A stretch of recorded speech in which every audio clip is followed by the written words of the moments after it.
Alright, so blue-black Urza Thopter Sword combo. Care of Eli Kasis. I should find out at some point which one it is. So Eli recently took down the SCG team tournament. His team did exceptionally well. He was in the modern slot.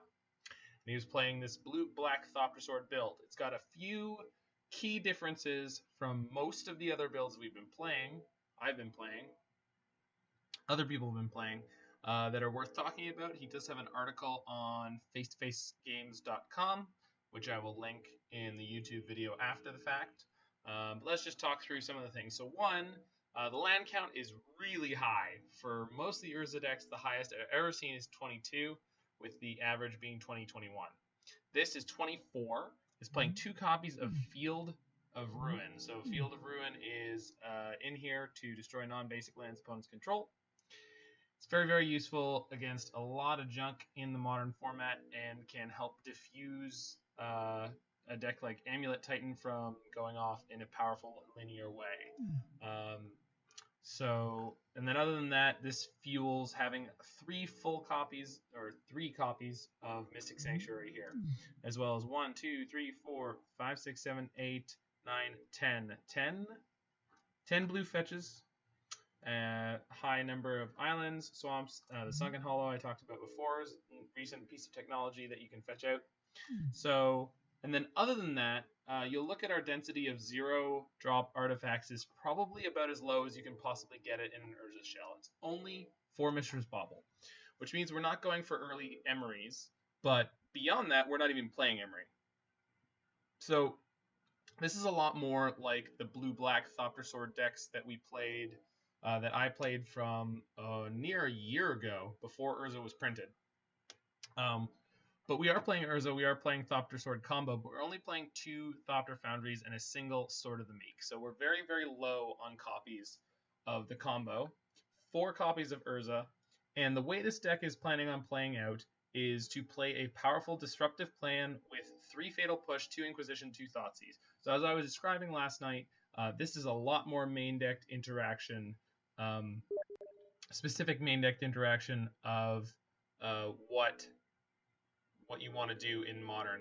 A lot of people are playing these very powerful linear decks, and if you can sort of derail them slightly in the early turns, it's going to give you a lot of time to get into the mid game, where your cards like Deprive, Drown in the Loch, 3 Archmage's Charm, and 2 Cryptic Commands are going to be able to help you push yourself into being able to cast an Urza.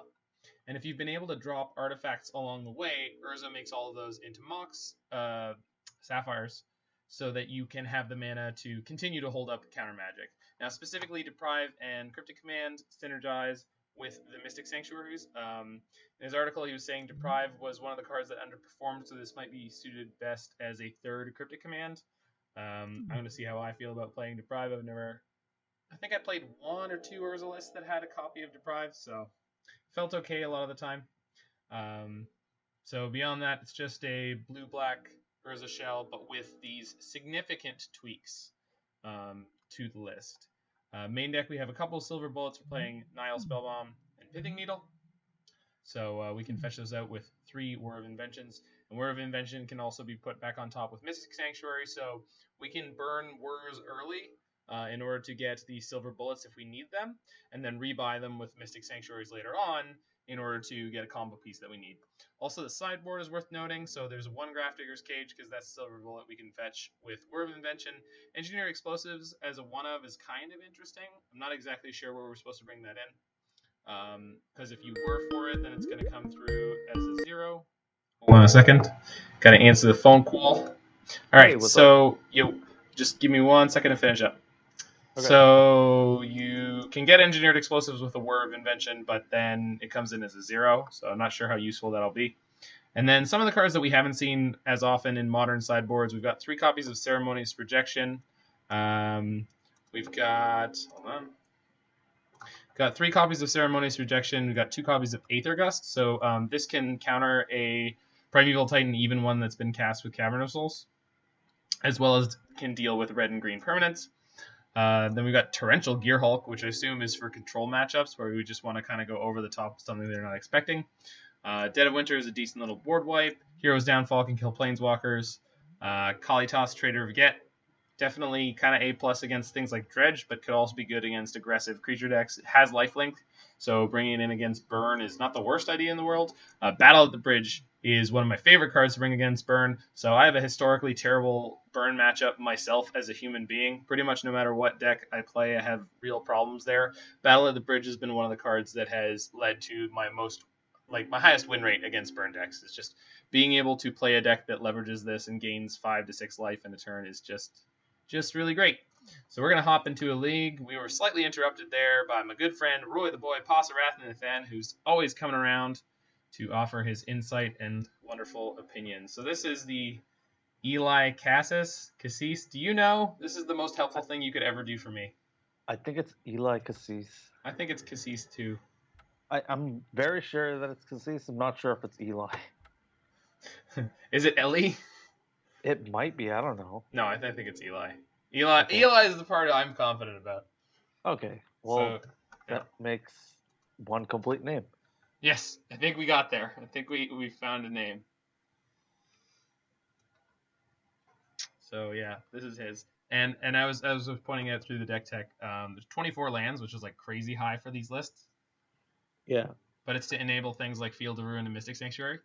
The deck's not playing Emery, so. Interesting. Yeah. And playing Fatal Push and Inquisition and Thoughtseize in the Black Disruption slot in the early game, I think it's crazy how powerful that amount of disruption actually is in this format. Oh yeah. Because when you're playing against mid-range decks, you can take away the thing that you're scared of. Yep. When you're playing against like the linear decks, sometimes taking away like one card out of their sequence is enough to completely make them stumble. Yep. All you need is for them to stumble. Yeah. I don't think this is good enough in the blind, and we're on the draw, so I'm going to mulligan this. Okay. This is not particularly good. I think I'll go down to 5 here. I think it's worth it. This is the best hand we've had so far. Yep. So sending Whir to the bottom, and probably one of these charms. Yeah. Yeah.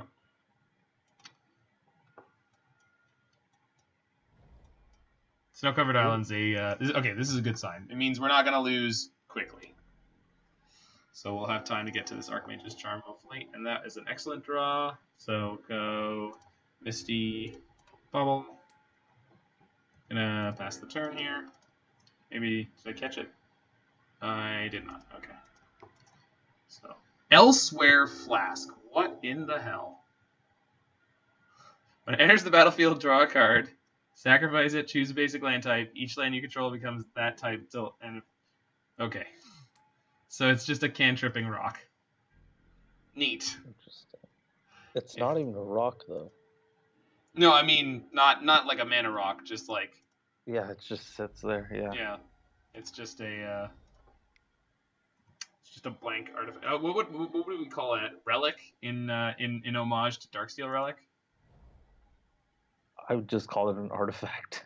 Yeah. Alright, I'm going to play out this Talisman. Next turn we don't get to do much. But we're just going to probably hold up Archmage's Charm next turn. They didn't accelerate at all. Steam Vents. Interesting. Okay, so opponent's on a bit of a brew. I'm just going to play Scalding Tarn and sit. I don't think it's worth jamming Urza into all this open mana that they shocked in. Do they Archmage's Charm to draw 2 here? They're whirring for 0. What does this mean? Tormod's Crypt? I don't know. I really don't know. I think I let this resolve. I kind of just want to see what they get. Yeah, me too. If we die here, we die for Lotus Bloom. Oh, wow. Okay, yeah, that's a legal play. That's neat. All right, is this like eggs or something? Looks like a variant of eggs. Yeah. Well, this is I don't know what's happening, but it's funky. think our best draw, just to figure out what's going on, is just discard. Yeah, I would love that. Chromatic Star. Yeah, it's definitely looking like some kind of Eggs Brew. I wonder if they're playing Breach. Or if they're playing Valakut. Yeah, I was actually thinking about that part of the Elsewhere Flask. Okay, so I'm going to fire off an Archmage's Charm here at end of turn just to draw 2. Yeah. Alright. Would like to draw the cards. 2 of them, please. Well, that's not the disruption we were looking for. So I can fetch blue here, and then play Mystic Sanctuary, and then put Archmage's Charm back on top. That sounds decent. Yeah. Certainly okay.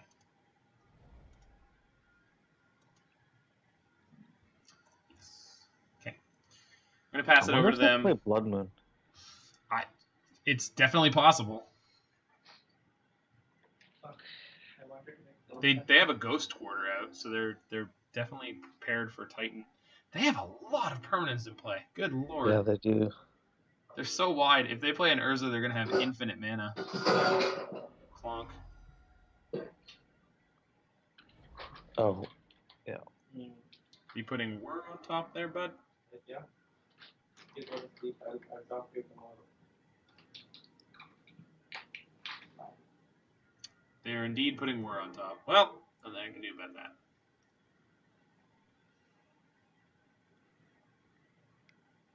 This is a strange game. Yep. Sack their Chromatic Star. Yeet. Well, we definitely want to see how they're going to kill us. Like, I have very few doubts that they're way ahead, but it also might be the kind of deck that like folds to a single counterspell, so we'll see what's up. They're going to Whir for 0 again. It's probably going to be another Lotus Bloom, but I'm going to let it go. Like, yeah. I can't imagine there's a 0-drop that literally kills us. I think they're just going to set up for something that will. So they just Ghost Quartered themselves for more blue mana. Okay, they sacked the Elsewhere Flask. Okay. What? They chose Island? Yeah, so everything's an island. Okay. Now they're making a lot of mana. And they're paying for Faith's Reward. Yeah, it looks like eggs. I'm going to counter this because it's so much value. Yeah, I would too. I'm going to try. There's a good chance that they have the counter for this, but... Nope. They have second Faith's Reward? They do. Yeah. Okay. So they're going to get to go off a little bit. Oh, and they get to bring the Sanctuary back, and they can put the Whir on top, or the Faith's Reward. I know. Yeah. Okay. You know? And then they're looping. Yeah. That is one cool thing. Okay, your roommate or whoever, I can hear very, very clearly in the background again. Just FYI. Okay, I'm going to move upstairs. Yeah, I mean, I'm sorry. I don't want a bunch of random talking on here. It's just so clear. Because, again, the compression on microphones nowadays. Conjurer's Bauble. Yep.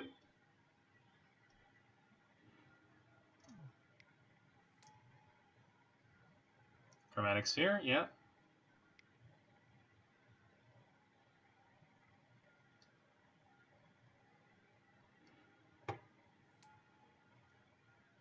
Reshape.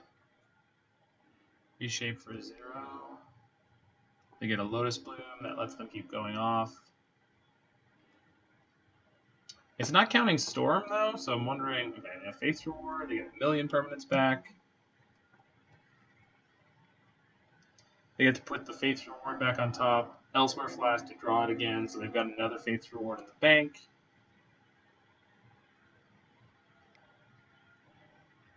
So, Damping Sphere is not in my sideboard? No. Ceremonious Protection is.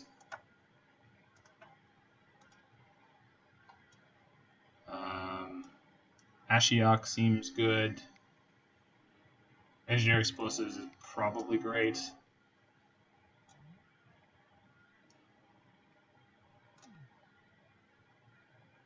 So Rejections, EE, and Ashiok. gonna come in. Got a Pyrite Spellbomb, so they're gonna start looping that, I guess. Yeah, Spellbomb me for 2. Face Reward, bring everything back. Alright.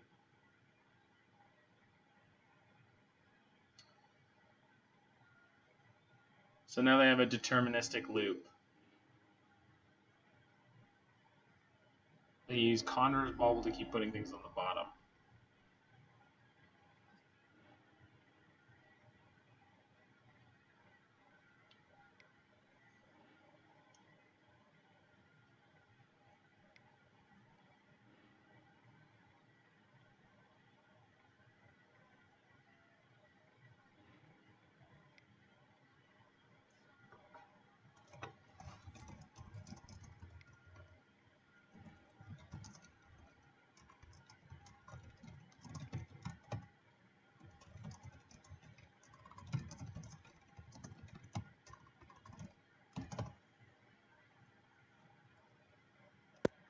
Back.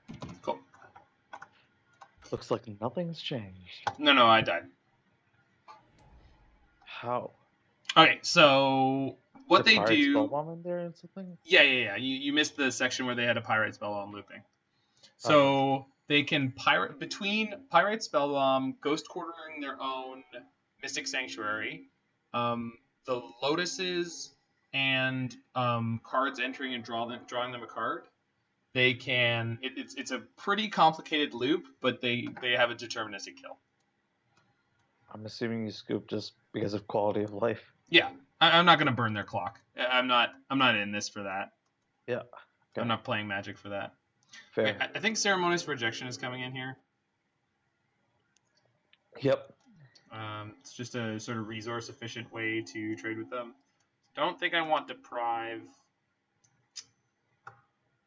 Drown seems terrible. Sorry. Fatal Push is pretty useless. Nihil Spellbomb is great. Pithing Needle is great. I think a Drown might be the weakest card here. Yeah, I'm thinking that's one of them. And then...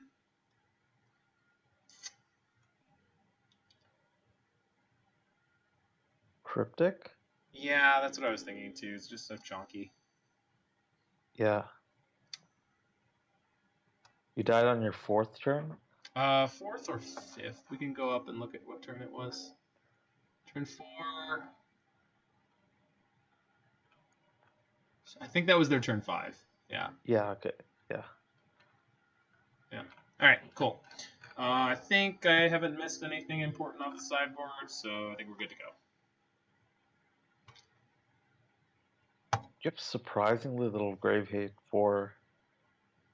Well, there's a Nihil Spellbomb you can tutor for, and I just think the current modern meta is such that, like, Nihil Spellbomb and Grafdigger's Cage deals with most of the things that you want to deal with. Okay. This is, like, the best hand we've seen, so I'm going to keep this. It's not, like, stellar, but we have stuff to do, so. And we have Astrolabe to draw us into more stuff to do. So. It's a little land chonky. Yeah. How many sanctuaries does the deck have? 3. Okay. Yeah. So we're not looking to play this swamp early. We wanna. Yep. That is sweet. So one of the things that Eli was writing about when he's writing about this deck list is the fact that a lot of the time you want to keep your baubles around for when you have a sanctuary set up, so that you can immediately draw the card. However, right now I'm just kind of hungry for more action. Yeah. I want to find a Inquisition or literally these two cards. That was the things that I wanted to draw. Thank you, deck. Thank you, deck. All right, so let's do some scouting here. Vial. I brought in a Vial. That's annoying. Well, I just nailed it, so. Yeah. And then they only have Echoing Truth, and they have a really clunky hand also, which I think heavily favors us. I don't know what they'd bounce. I think they would bounce like their Astrolabes or. That bounces your Astrolabe to the. It does, but no, I mean that is more valuable for them. Weird. Delta. Both players playing the classy deltas, by the by. Just so we're aware, our opponent's delta game is A+. You're not playing the Onslaught Misties? I wish. I like that. That is my greatest wish, is that they do a secret lair that is Just old border fetches. Old border enemy colored fetches. Yeah. That would be. I would sell like hotcakes. I would like find a dump truck and attempt to fill it with money, and I don't have that much money, so it look really sad. But like, all right, we're gonna fetch the other water, I think. It's like pouring a shot into a stein. yes, that is the equivalent of the level we'd be balling at that point. All right, there is no second watery. Good to know. Sunken Hollow wasn't useful yet. Are steins always boot shaped? No, not at all. I've only seen boot shaped steins. No. Do I play Urza this turn? I do not think you tap out. No, I think we do because I have Ceremonious to play. Yeah. Okay. So you can. Yeah, he makes blue. Yeah. Yep. So hopefully they didn't rip a counter here. They do have Echoing Truth. If they Echoing Truth my Urza or my Construct, I'm fine with that. I'm not super happy if they Echoing Truth my Urza because he's making me the mana for the Ceremonious Rejection. I also don't think they're super incentivized to do that. So this Whir for 0. Yeah. Okay, so that gets them their Lotus. Yeah.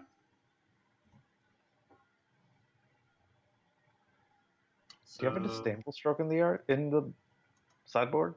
No, this deck does not have that. Okay, Serum Visions tells me they're probably not going off this turn. Yeah, I doubt it.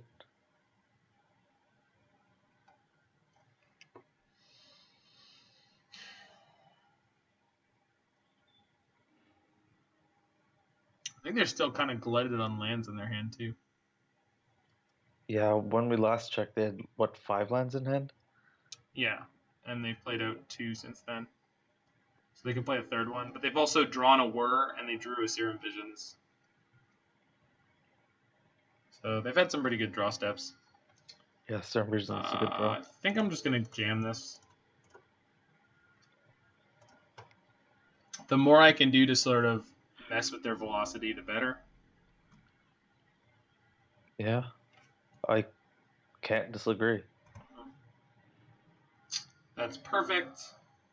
So we're going to put Rejection on top. Yeah. So I'm going to go get my first Mystic Sanctuary, then we're going to put Rejection on top, and then we're going to have Rejection, Archmage's Charm in our hand. Alternatively, I could get Inquisition and fire it off. Actually, that's probably better. We'll see when we miss with it. Inquisition doesn't hit Faith's Reward. Neither does Ceremonious Rejection, though.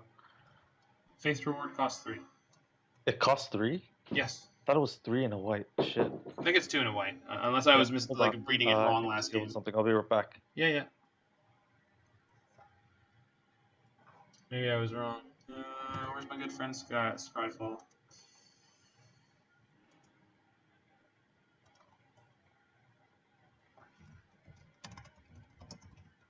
Y'all can see my sweet tabs. I've got list of custard desserts, list of donut varieties. Yes, it does cost 4. Whoops. We're going to be okay, folks. We're going to be okay.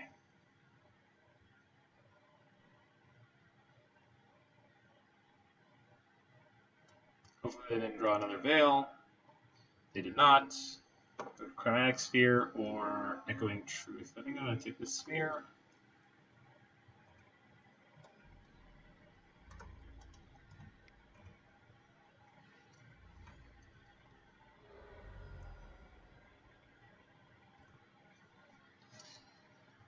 Sphere is more of a combo piece. The Echoing Truth just will help them sort of make their way along. Target non-land permanent. So I could actually try to grab a Lotus Bloom at end of turn if I wanted to.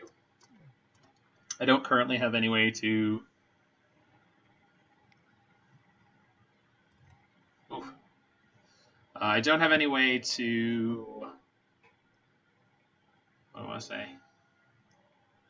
To draw an extra card. So I don't want to do that right now. Back.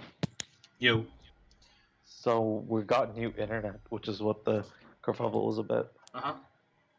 And we're just trying to figure out Wi-Fi passwords, whatever. Cool. Do I, at end of turn, Archmage Charm to steal their Lotus Bloom? I don't think I do it this turn, but I think I can do it next turn. Why would you want to do that? Because it stops them from having it? Why not just counter their Fate's Reward? Yeah, that's true. I suppose. Alright, going to my turn. Draw, sure. It's actually pretty good right now. Cast Bauble. So I can put Ceremonious Rejection or, yeah, Ceremonious Rejection on top of my library now. Okay. Yes. Okay, we can bauble them before the end of this turn. Should have spun Urza first. Oh. Echoing Truth, my construct. Do I counter that to keep my clock fast? I think I do. No, because you're gonna die. To what? To Fate's Reward next turn. The entire point was to keep up Fate's Reward. Alright. This just means my game is incredibly slow. You can start spinning Urza like once a turn, starting next turn. That's true. Okay, my rejection is on top of my library, so I want to draw it now, but yeah. Next turn we'll start spinning Urza.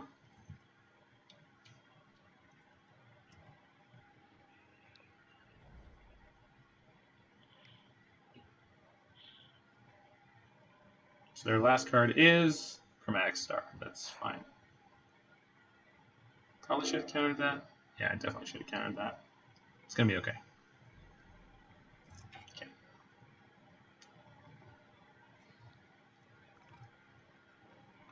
Perfect. Okay, so spin. Looking for a second Urza.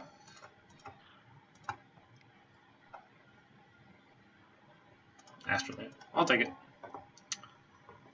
Draw a card. Ooh, wow. Okay. All right. Guess it's a 12-turn clock. Guess we're snapping off, countering every artifact that they draw from here on.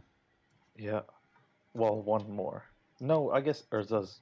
I keep on forgetting Urza makes blue mana. Mm-hmm. He's pretty great. Okay, so they're getting a Sanctuary. What are they putting on top? Serum Visions. Sure. Hey, why? Oh, hold on. My roommate's back again. Yeah, I heard it. No worries.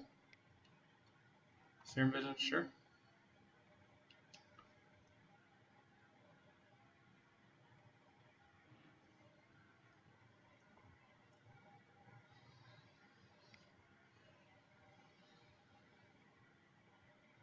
Elsewhere Flask. Nope.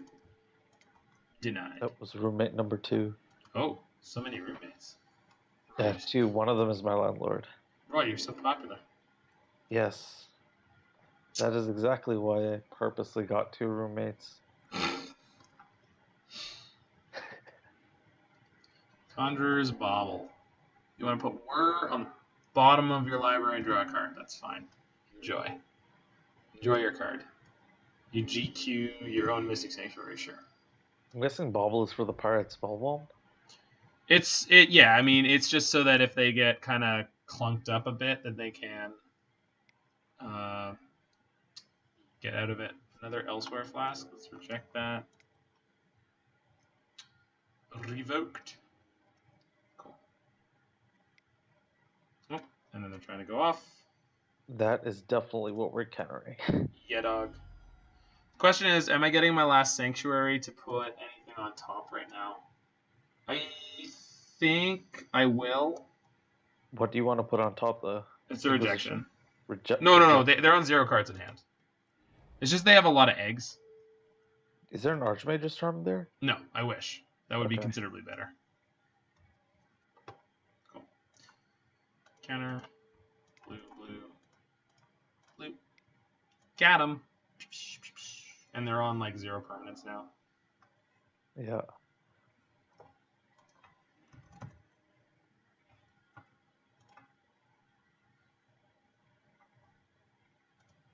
I don't know why they were so surprised about that, but okay. So we were going to draw the rejection, then we spin, and we get to play a land. And all right. Apparently, my opponent was shocked and dismayed by the fact that we had yet another piece of counter magic. Even though they're playing Mystic Sanctuary, so they should have understood that we were resetting them constantly. Yeah, I'm just like I put rejection on top like 3 times, right? I think I want the cryptics. I think 2 cryptics is I don't want to go below that. Okay. Because we're gonna assume that we're gonna get to that sort of mid game situation. I think Border Integrated Explosives is really good to have in here, but I will cut something else. Pithing Needle is probably not great. There's too many things to try to hit. Pithing Needle hits the ring combo. What, Pirate Spellbomb? Yeah. I mean, I guess if we're gonna try to win that way. Well, it nullifies it might buy us a turn when we need it. So the question is, what do we cut? I feel like I can cut a Field of Ruin here because they're useless. Yeah, that's not terribly useful. Yeah, and 23 lands is fine for this deck. We just need to make sure that we don't go too low. It looks okay. Yeah. I guess the flip side of that argument is that actually I probably want the Deprive still too, huh? Do you think they're going to bring any creatures in? I don't think they have a juke. I don't think they can do that. I think they have to play the combo game, honestly. They had Veils, so this is the kind of linear combo deck where I don't think they have enough room to pull some crazy maneuver like that. Okay. We just have to keep a hand here that has an aggressive amount of disruption. Yeah. It's a pity Grafdigger's Cage doesn't do anything. Yeah, it really doesn't. I always read it like twice in any matchup where I'm like, does this do anything? And it's like, nah, bro. This is like the perfect hand. Yeah, it's good enough. I would say this is better than good enough. I have really high standards. That's true. But that you shouldn't play this deck. Yeah. If you have high standards for your opening hand, you're like, I can't turn to Urza. It's like, dude. Yeah, that's never happening. Not anymore.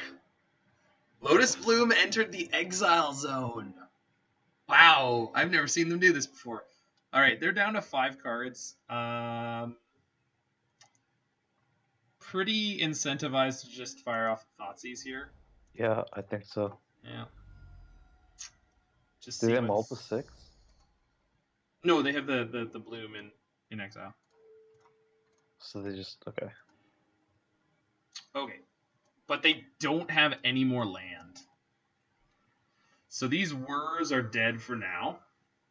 I'll be able to rebuy the Thoughtseize in a few turns. So this Nihil Spellbomb doesn't draw them a card right now, so I want to take one of the things that does.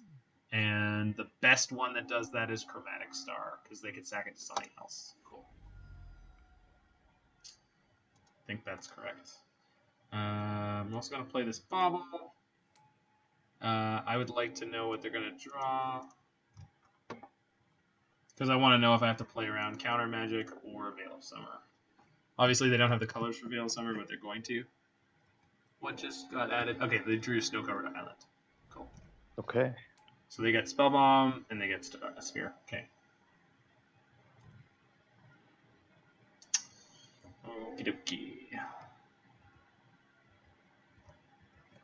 Okay, so it's on 2 turns. So what do we do here? I'm gonna play.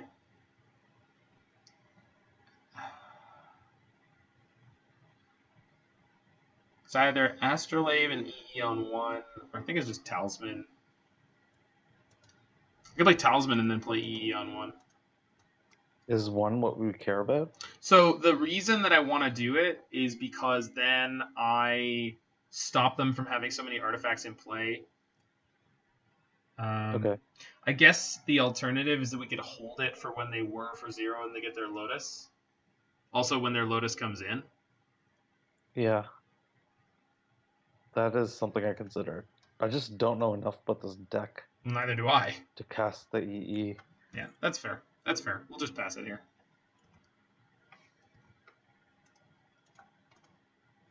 They played that, they played that, they played that. So their hand is 2 Whirs and a question mark.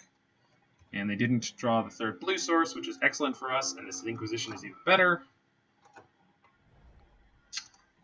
If I cast Inquisition, it means I don't have Cryptic Command, but that's going to be okay. So here's a thought. Do I go EE on 1, crack the EE, make them pop both their things, and then Inquisition them? I think you should just Inquisition them. Alright.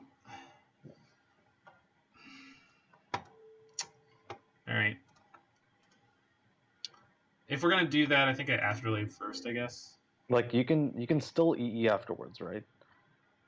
I can, but yeah. Alright. We know we're gonna hit a Whir here at worst. The worst thing that can happen here is we hit a Whir. Okay, there's a Faith Reward. They have 2 Whirs. So I can play the EE, crack the EE, they're gonna draw 2 cards and exile my graveyard, but then their hand is Faith Reward Whir, and then they're gonna draw 2.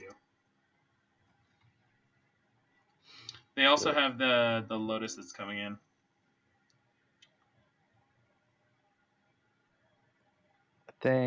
I think I want to do this because otherwise I think they can go off next turn. Yeah. So. Fair. Yeah. And if I get through this turn, I have access to Cryptic and a Mystic Sanctuary. Yeah. So tad unfortunate here, but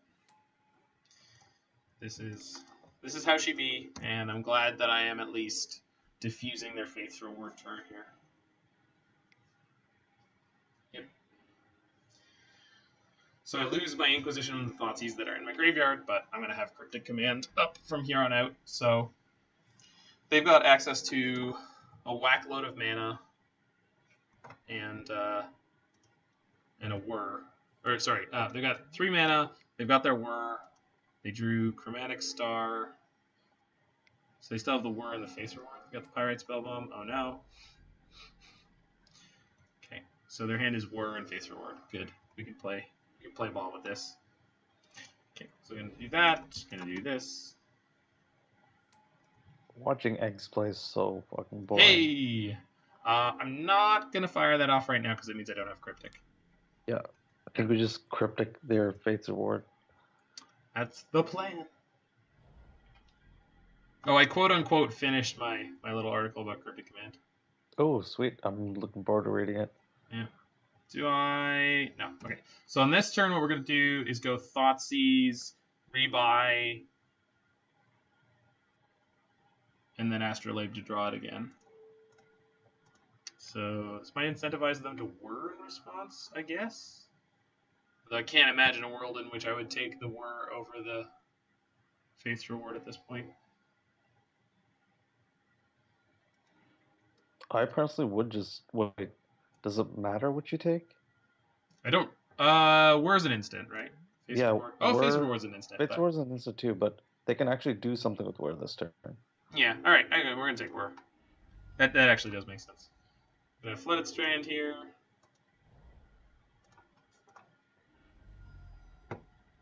Get my boy Mystic.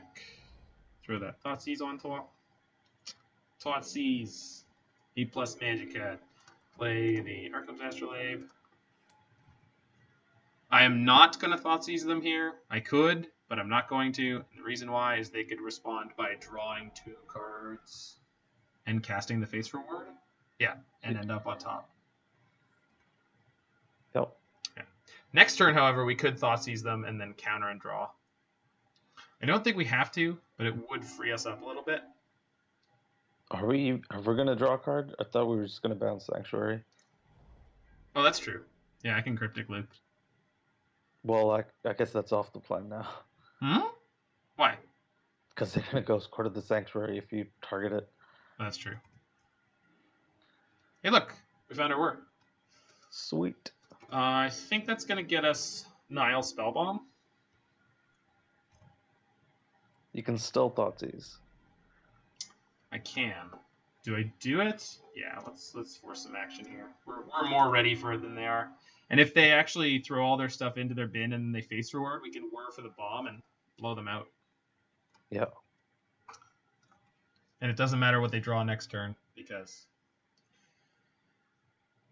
they'll have nothing left.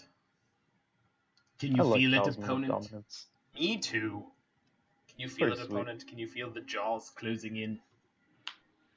Do it. Do it. Alright. Cool. I'm just going to sit. At the end of the turn, if they've done nothing, we're probably worrying for Nihil Spellbomb. Do we care about Thopter Sword? I don't think we care about half. Right? Okay. I think the better thing to do right now is to set up something where it closes off the avenue for them to try to win. Right? Yeah. If that makes sense. I'm worrying for 2. I'm going to look in the deck and see if there's something else worth taking. But I don't think so. Weirdly worthy of note, I'm at 9. Yeah, the Spellbomb doesn't have to loop that many times. Yeah. That being said, I'm willing to bet that's the only Spellbomb, so once you exile it. If I exile it, yeah. That's what I'm saying. Like, I think we're still in the part of this game where we're just should be looking at how do we stop ourselves from losing. Yeah. And the number one way to do that is okay. They're So they're gonna whir for something? No, they're gonna put no face cards. reward on top. They're gonna draw it. I think they can go off at instant speed. I think Yeah. we kind of just died. I don't. Yeah, I didn't realize Faith's Reward was an instant until this game. But he can't replay the Spellbomb. I Oh, guess that's true. He just loops it back by Fate's Rewarding it back again and again. But I don't see how he's going to do that. No. I think he's got it. Oh, maybe not.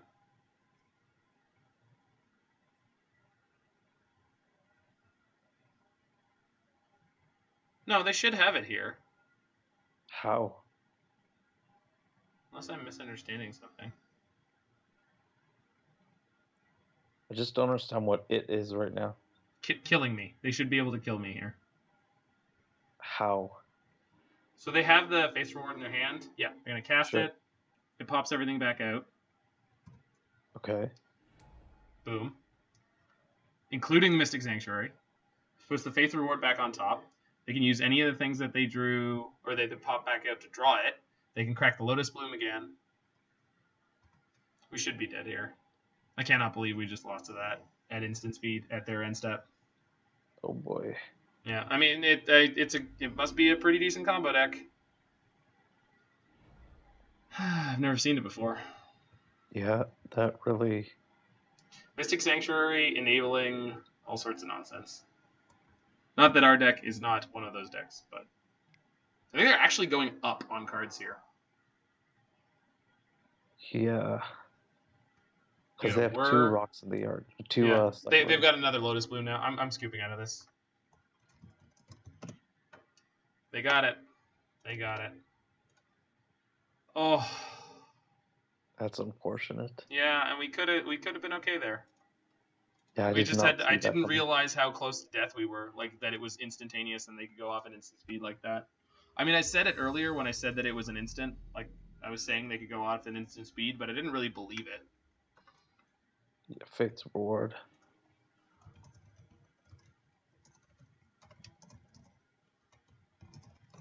Wait, so not keeping a 0-lander?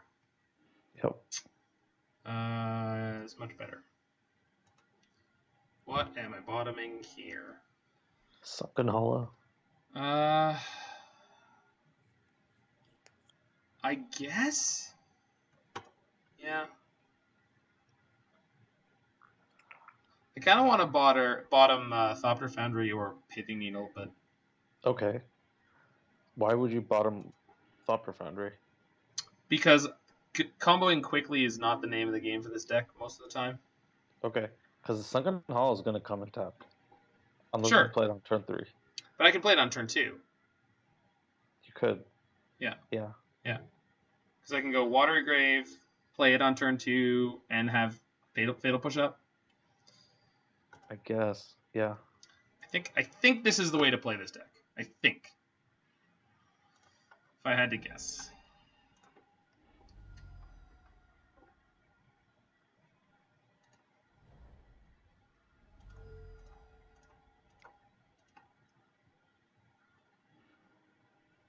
Oh, I played against this yesterday. Okay. Surge Node is fine because we have Pithing Needle.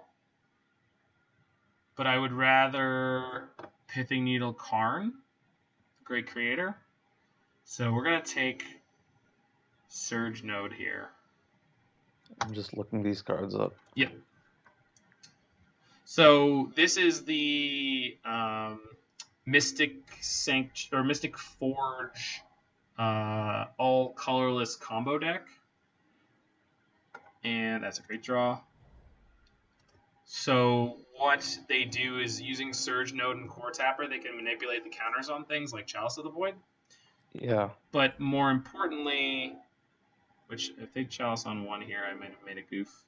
Yeah, they did. Should have taken the Chalice. There was oh yeah, there was a Chalice in their hand. Yep, I made a goof. Sorry. Anywho, so I kind of next level myself. It's gonna be fine, maybe. I did not see that. I was busy looking up Surge Node. No, it's fine. No, it's my fault. Yeah. So it's basically like counter manipulation, artifact prison-ish. So because I can't play any of my 0-drops, I'm just gonna fire off my Deprive on this. They have 2 Karns in hand. I'm aware. Okay. They don't have the mana to cast Karn right now, in theory. So I'm gonna bank on that being relevant.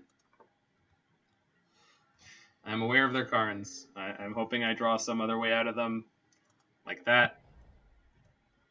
Our deck plays a higher density of 1-drops than I thought, and for some reason I was thinking, I don't know what I was thinking. Don't know in what world that I imagined that leaving the Chalice to them was fine. Second Coretapper, sure, why not? You need a land. I do. An untapped land. I don't think there's any tap lands left in the deck. I think the Sunken Oh. Hollow is the only one that can be a tap land. Huh. I have Archmage's Charm in my deck, so I'm going to draw now, or on their upkeep. Inventor's Unfair. All right, so they hit their 4th land, so we really, really would like to turn off the Karn now because I didn't play the Needle on 2, which I really should have done. All right, so we lost this game to my horrifying misplay on turn 1. Super. Ouch. I mean, it happens. We're not out of it yet, but We're basically out of it, man. I have 3 dead cards in my hand. do you know what's in their deck? No, I don't know everything that's in their deck. I've played against this merit one. to just taking draw steps and just seeing what they have. Yeah, oh yeah. I mean, they're gonna kill us with a giant walking ballista but they're just gonna start stone raining us into the ground starting this turn. So, and that didn't help. We needed a land there. I'm gonna scoop out before they see too much more of our deck. You're just gonna discard 1-drops. Like, I don't understand what the. They're going to strip mine me repeatedly. Yes, we already know we've lost the game. We just want to see what's in their deck. Oh, I know what's in their deck. Again, I don't know what's in their deck, but I'm just QOL scooping.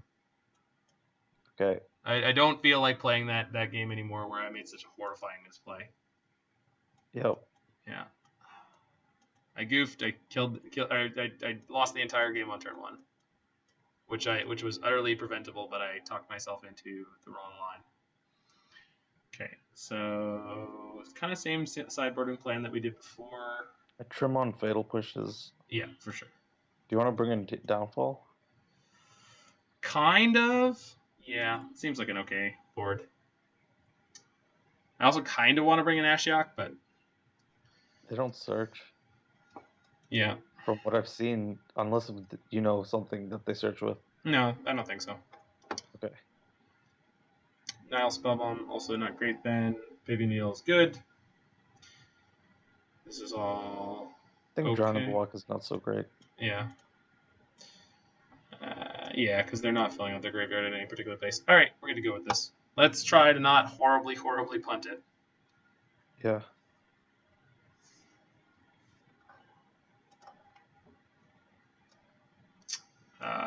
This is not a great hand, but Still think it's a it's a keep. We can whir for Foundry on 3. Yeah.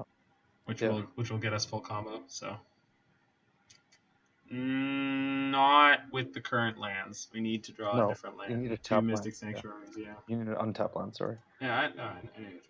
It's all good. All right. Let's not eliminate ourselves again. Well, this gives us something to do on our next turn. That's true. It's definitely true.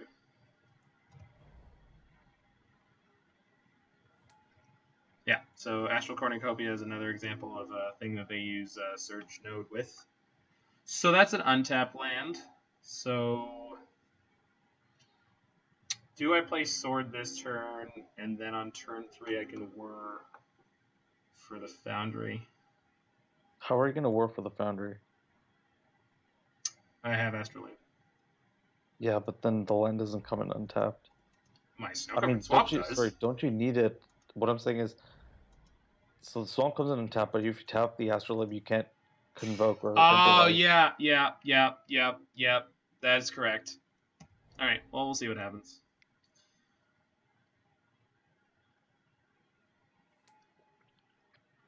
No Chalice.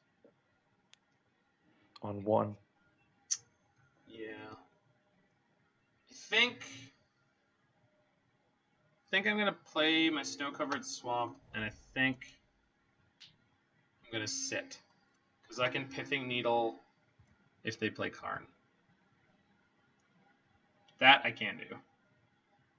And I've got 2 whirs here.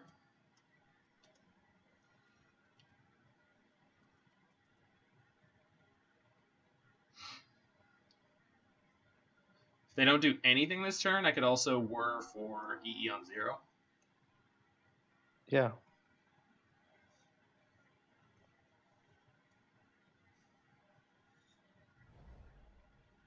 GQ, sure. So Karn, perfect. So blue, 1, cool.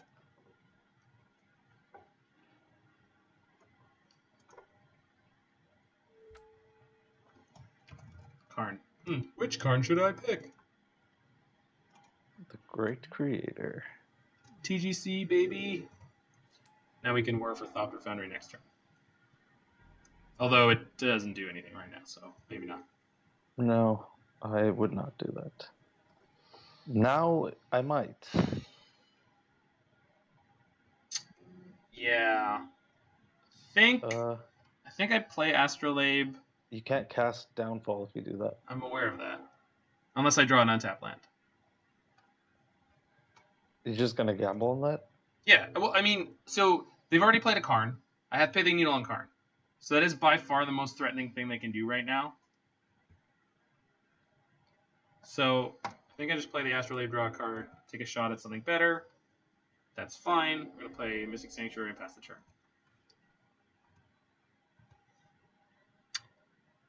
So I don't think whirring for anything there was going to be particularly useful, and I don't think Heroes Downfalling the Karn that I have a Pithing Needle on is like it unlocks my artifact, but if I'm not also getting Thopter Foundry in the same turn, then yeah, okay.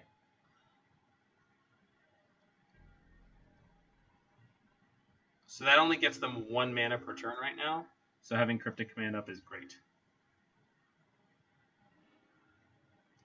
Cool. That's a decent draw.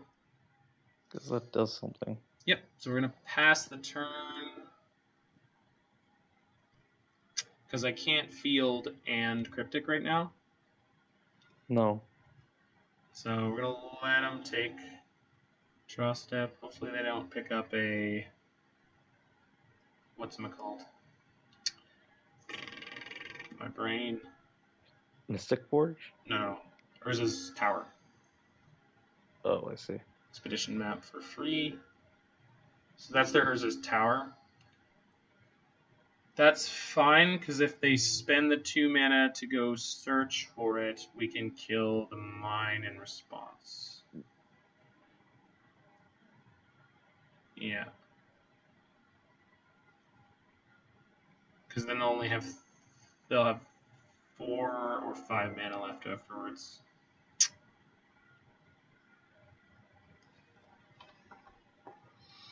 What's the most threatening thing they can play on 4 when they already have Karn in play?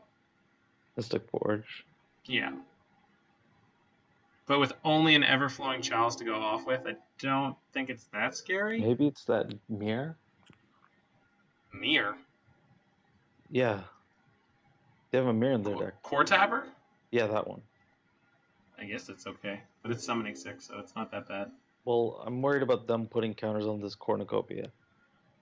It's just mana. Yeah, I know, but then they start... But they could also do it with Chalice. Or that too, sure. So do I let them get the tower for now? I guess so, because whatever they cast, I can counter it. Okay. You get priority after the reveal what they... No grab? point. Okay. That's why I wanted to kill their mine before they did it. Because they're going to have 8 mana now. So what I'm hoping that they do is they cast something that's like Everflowing Chalice, Multi-Kicker 8. Or Okay. That's perfect. That is... Yeah. So we're going to counter Ugin, and I think we're going to bounce the Paradox Engine. Sure.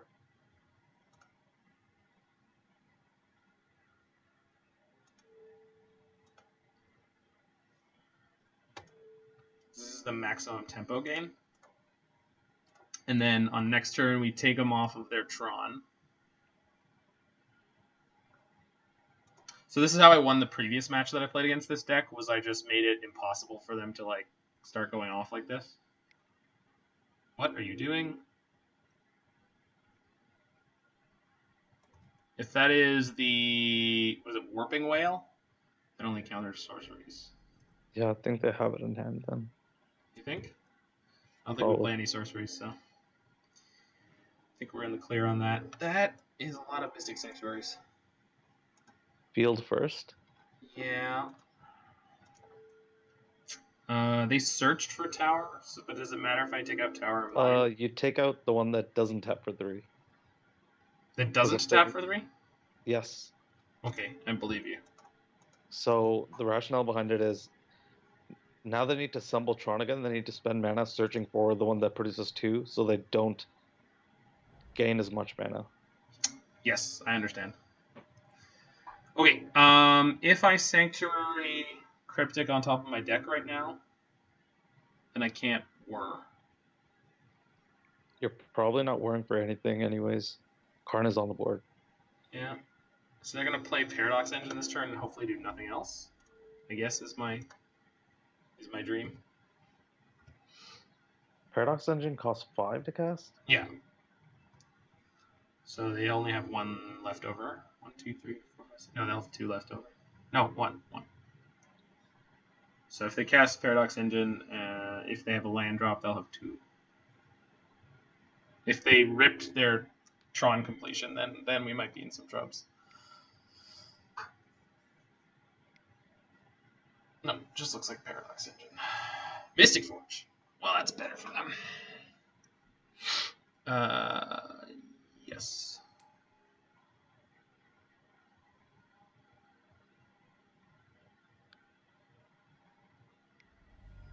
Yep. Exile Chalice. Sure, they don't want a Chalice on 1. Play Coretapper. Sure.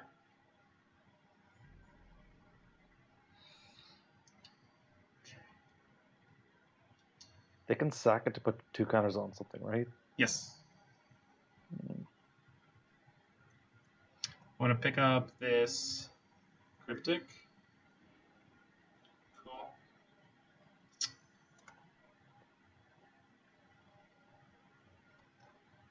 I think we just got to pass the turn. Are they going to put 3 counters on that Cornucopia next turn? If they resolve a Paradox Engine, they're going to put a lot more than that. Yeah. Well, we just countered the Paradox Engine then. That's the plan. Yep. What we can't do is stop them from getting value on Mystic Forge constantly, but I think the first thing they're going to do is play the Paradox Engine. We're going to counter it and bounce the Mystic Forge. Can it sack itself or anything? Mystic Forge? Yeah. No. I just want to... No, okay. no. And they have no other way to sack it. I mean, it's a good thought because you don't want the fizzling. No, they can't fizzle that way. Yeah. Well, they... No, they wouldn't. Yeah. No, they can't. Yeah, That because you have doesn't- two targets. Yeah, I have 2 targets.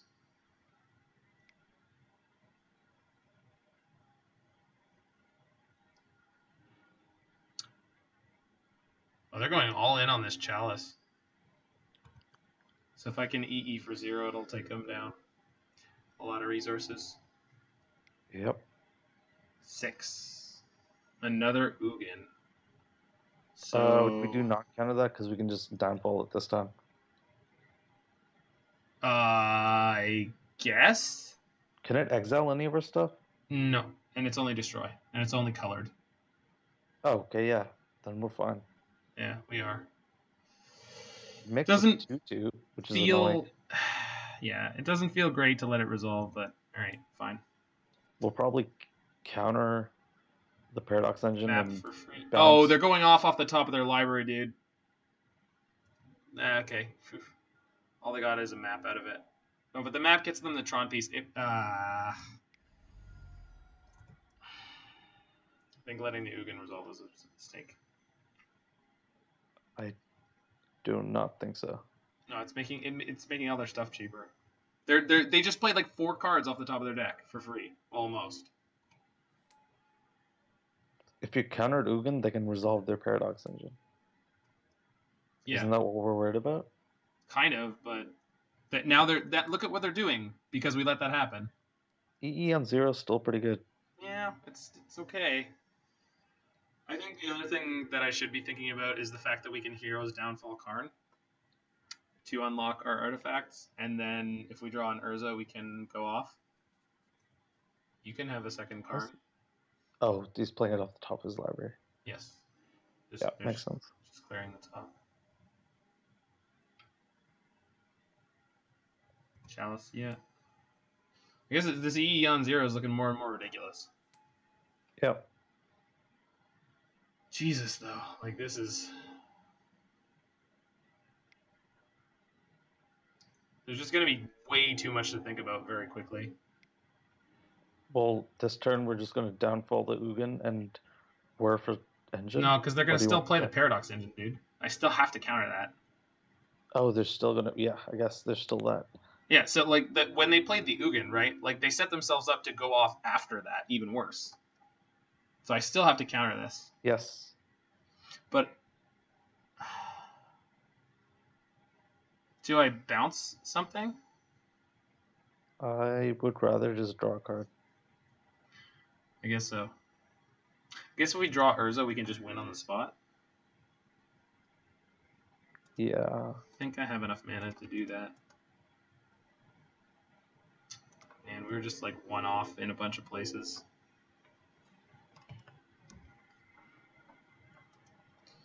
That is not super useful.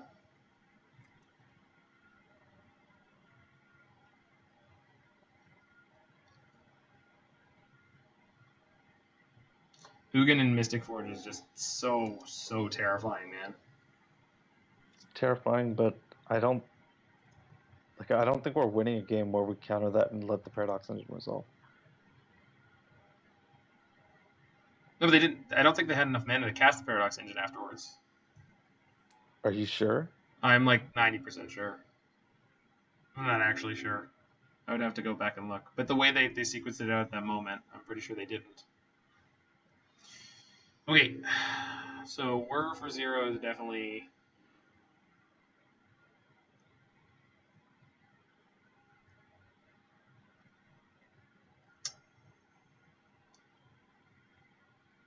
So I can Heroes Downfall, Whir for 0, but then I can't EE. So we can Whir for 0. We Yeah. can't crack it though. And put Cryptic back on top of our deck. We can't do that. I can't do any of it because of the Karn. Yeah, that's true. I think there's too much stuff, man. I don't think we can do anything here. I think we we just go for EE then. But I can't use it. Oh yeah, okay. You just said those words. Yeah, I just realized that. I thought you were talking about the bauble. Crap. Oh. So I've got That's 1, something 2, that does 3, 1, 2, 3, and 1. It's not enough. I need 2. Do you have another Pithing Needle in the deck? Nope. There's only 1. Is there anything that deals with this? No, but Pithing Needle doesn't do anything. No, yeah, it's just the fucking static abilities. Yeah. Ugh. Yep. I think we're toast here. Do you know how they win? They're just gonna get a giant walking ballista and kill us. They have a walking ballista? Okay. In either in their deck or in exile, and they can get an EE if they need it. Can they EE me? No, they don't have any colors. I guess Cornucopia does. Yeah. Ha.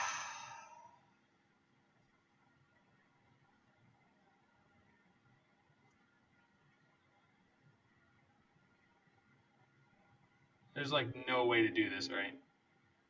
Can't activate artifacts abilities. Yeah. That's annoying. Yeah, being short on mana, and I screwed up my colors like twice where I could have killed the Karn earlier, I think. Oh boy. I'm just used to having the Astrolabes live. Is there any merit to just letting them play through? I don't think so, but I mean... Well, you can always just okay and take up all your stops. Yeah. No, I can do that. I'm going to put the Cryptic on top and see what happens.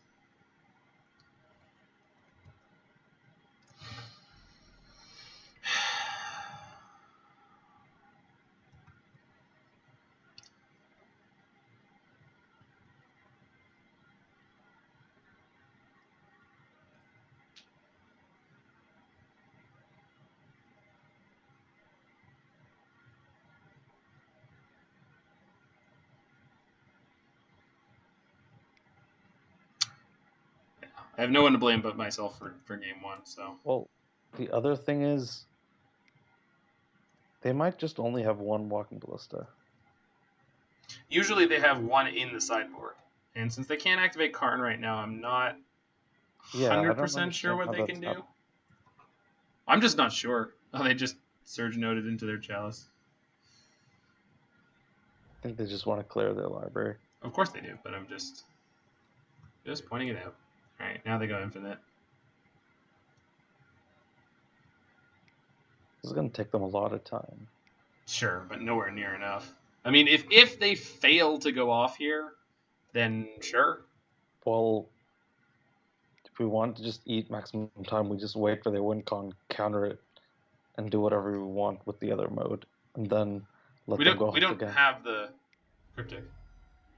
Oh, that's a Whir. Yeah, we're so... Ugh. Yeah. Just saying. They have Blast Zone. Oh, but they just exiled it. Interesting.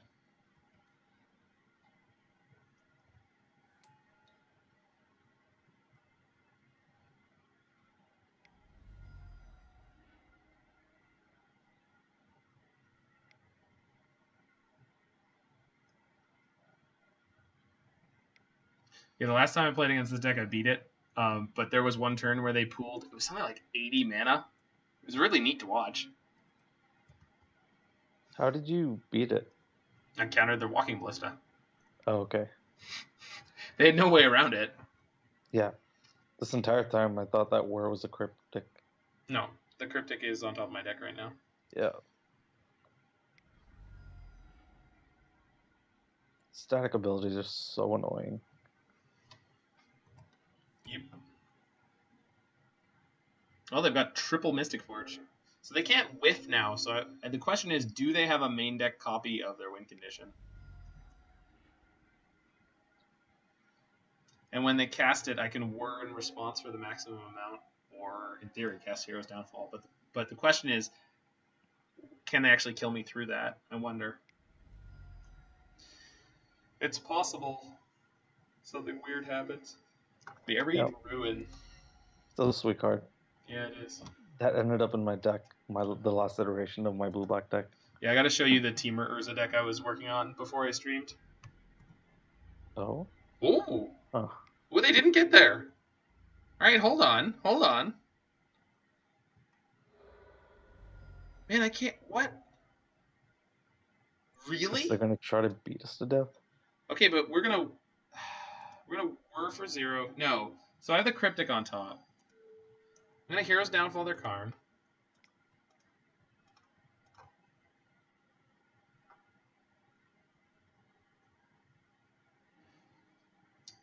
Then we're gonna take our turn and Whir for 0 and blow up like 90% of their board. Yeah. And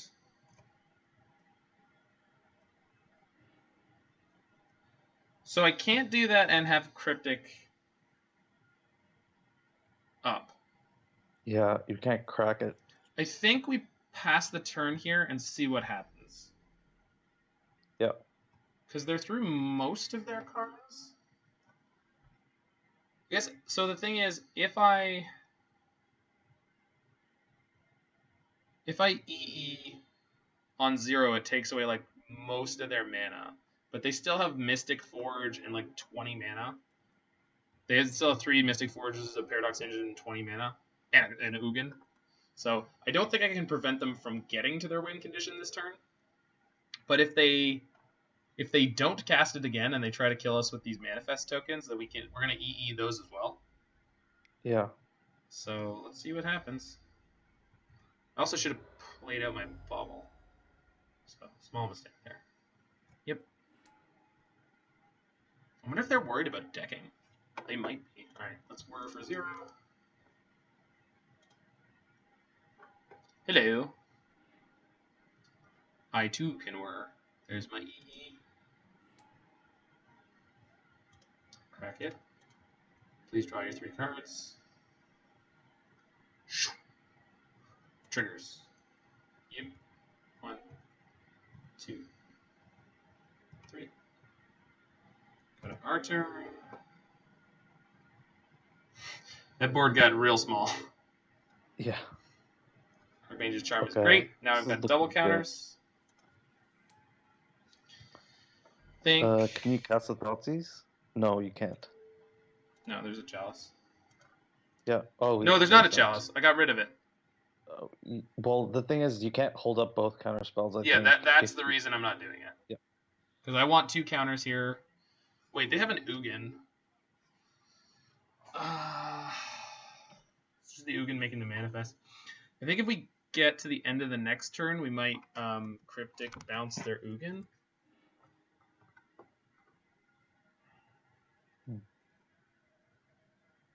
Yeah, I think bounce, draw, and then Thoughtseize it away. Mm-hmm.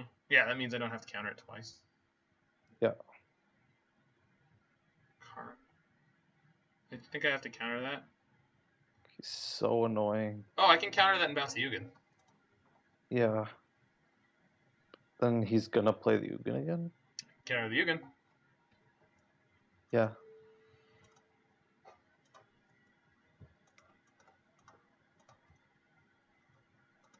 Beep, beep, beep, beep, beep, beep. Get wrecked, nerd. You didn't activate your Ugin before you cast a spell. Not activating their Mystic Forge anymore makes me think that they're worried about decking. Yeah. Which makes me wonder... Yeah, we left the Ashiok's out. Everflowing Chalice kicked once. Sure, that's fine. You are irrelevant, Chalice. I He want just you. wants to play Ugin. No, I'm sure. I'm just saying. The thing that I have to worry about the most is Ugin again. There he be. Question is, do I just let the Ugin resolve? I have a decent amount of time here. But then he starts making attackers. Yeah, but 1, 2, 2 at a time? That's definitely gonna get us. Alright, fine. Also, how are we going down in time so hard? There was just a bunch of turns where I tanked on like nothing. Didn't feel like that much, but it was like a minute and a half like each time. Seagate Wreckage. Well, you're not close to empty-handed, friend, and I'm not really concerned about... Alright, sorry. They seem way more concerned about decking than than we've been. I love that they exiled their Blast Zone. Like, what were they thinking? They kind of needed it to kill my Pithing Needle on their cards. Maybe they have a second one or a third one. Maybe they have like up to 3. Yeah, I really don't know this deck. No, I mean, I don't expect you to. I'm just saying.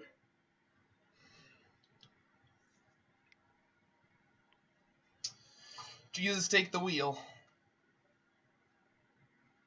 Guess the plan is to deck them now. I mean, mildly. I mean, assembling Thopter Sword at this point would be fine as well. Yeah, it would be a huge pain in your ass. But Yeah. then we'd effectively just win by decking. Well, yeah. No, I mean, I think we could win by damage before that. They're only at 11. Fair. Is that a second Ugin? That's a second Ugin. You want Thopter Foundry off the top. Yeah, right? I'd be fine with Urza. Urza will stonewall them for a few turns. I kind of just want to win the... No, I want to win too. I'm just saying, like... I beat Dredge yesterday by decking them, so, like... It's a thing that happened. Oh, we made it! There's Urza. Right on time, buddy. Oh, please spin me into Thopter Foundry. Please, for the love of God, just spin me into Thopter Foundry. This with Warping Wheel? Huh? If the text of Warping Whale is creature with power 1 or less, then yes, they can. Exile target creature with power or toughness 1 or less, so yes. Yep. Oh boy. Ooh. Do I bounce a Mystic Sanctuary and draw a card? I think I do. Yeah, might as well. You might want to Thoughtseize them. I can't.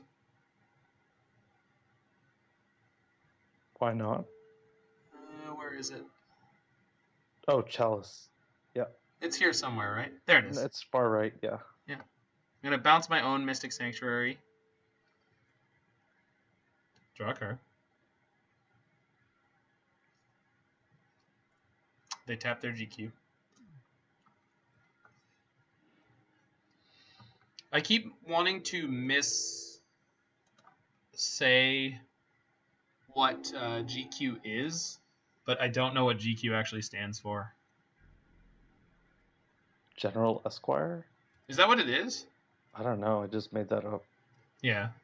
I think GQ Magazine is just like GQ. So, so we just top decked a Whir. So, if I ever get a turn, we win. Yeah. So, good luck, I'm opponent. glad we didn't scoop. Me too. Roy the boy Pasarathnathon coming through with the encouragement. It was nothing really. I was just being obstinate.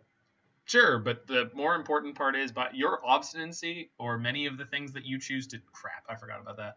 It's okay. We still have Thopter Foundry. Your obstinance often helps me become a better Magic player. So, thank you. Okay. Glad I can help.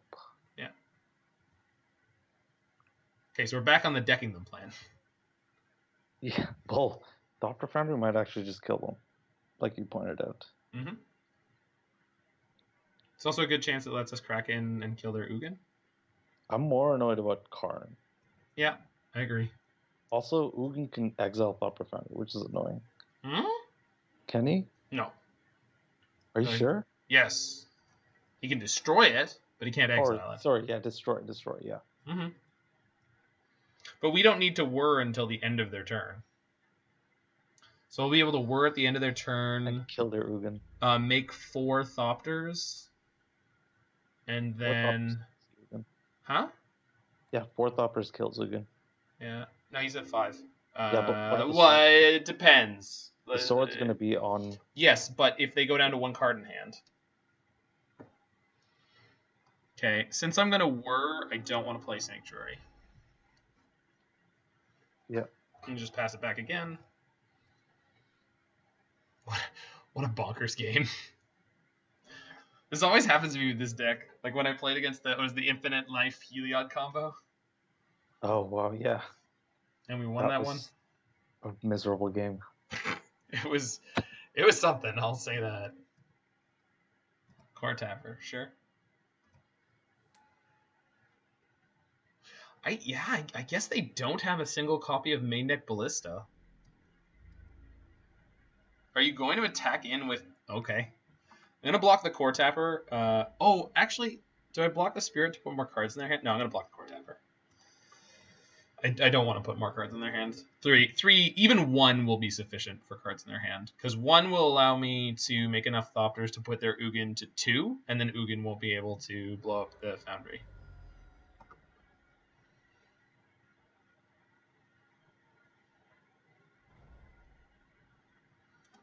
Okay, here we go.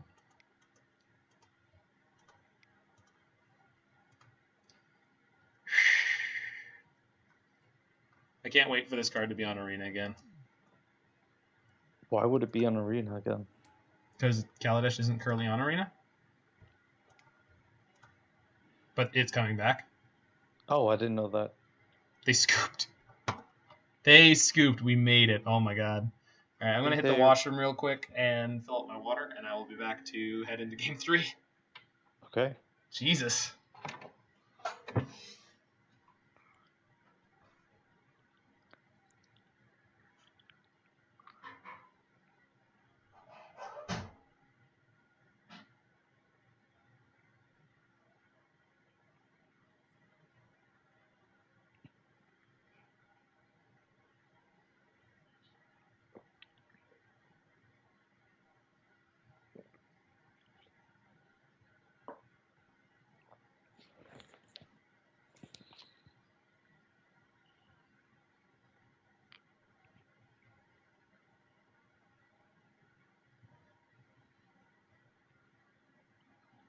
I wonder if anybody's actually listening to this.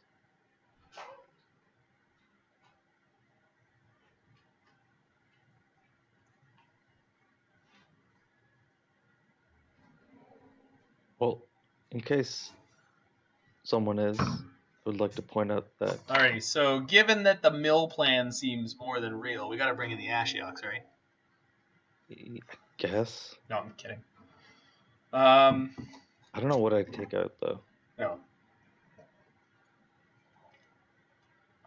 I think that's goofy. I think we're pretty well set up here. Ceremonious Rejection is like crazy good. We just didn't see any of it. Yeah. Gearhulk is like a potentially good card to bring in. It's slow to get it, but could end the game really quickly. Yeah, I like Gearhulk, but I'm just thinking about what I'd board it. Yeah, I just don't think that taking anything out for that is worth it. Like it would be like a great like QOL upgrade. Our quality of life would be way higher by playing Gearhulk, but I don't think it would actually be more efficient. Like our win rate would suffer, but we'd feel better about it. So, all right, let's do it. Got to play pretty brisk here. Try to get up on clock. Because we just need to win this game. I know, but I'm just saying, as that game proved, they can spin their tires a lot and not accomplish anything. And one of the most important things for us to note is that they'll probably be more aggressive about trying to kill our Pithing Needle. Yeah. But the absolute correct choice for it is Karn. Yeah.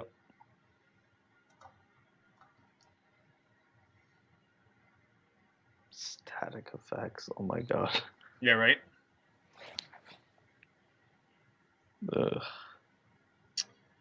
They're taking all the time they can to sideboard here. And here we go.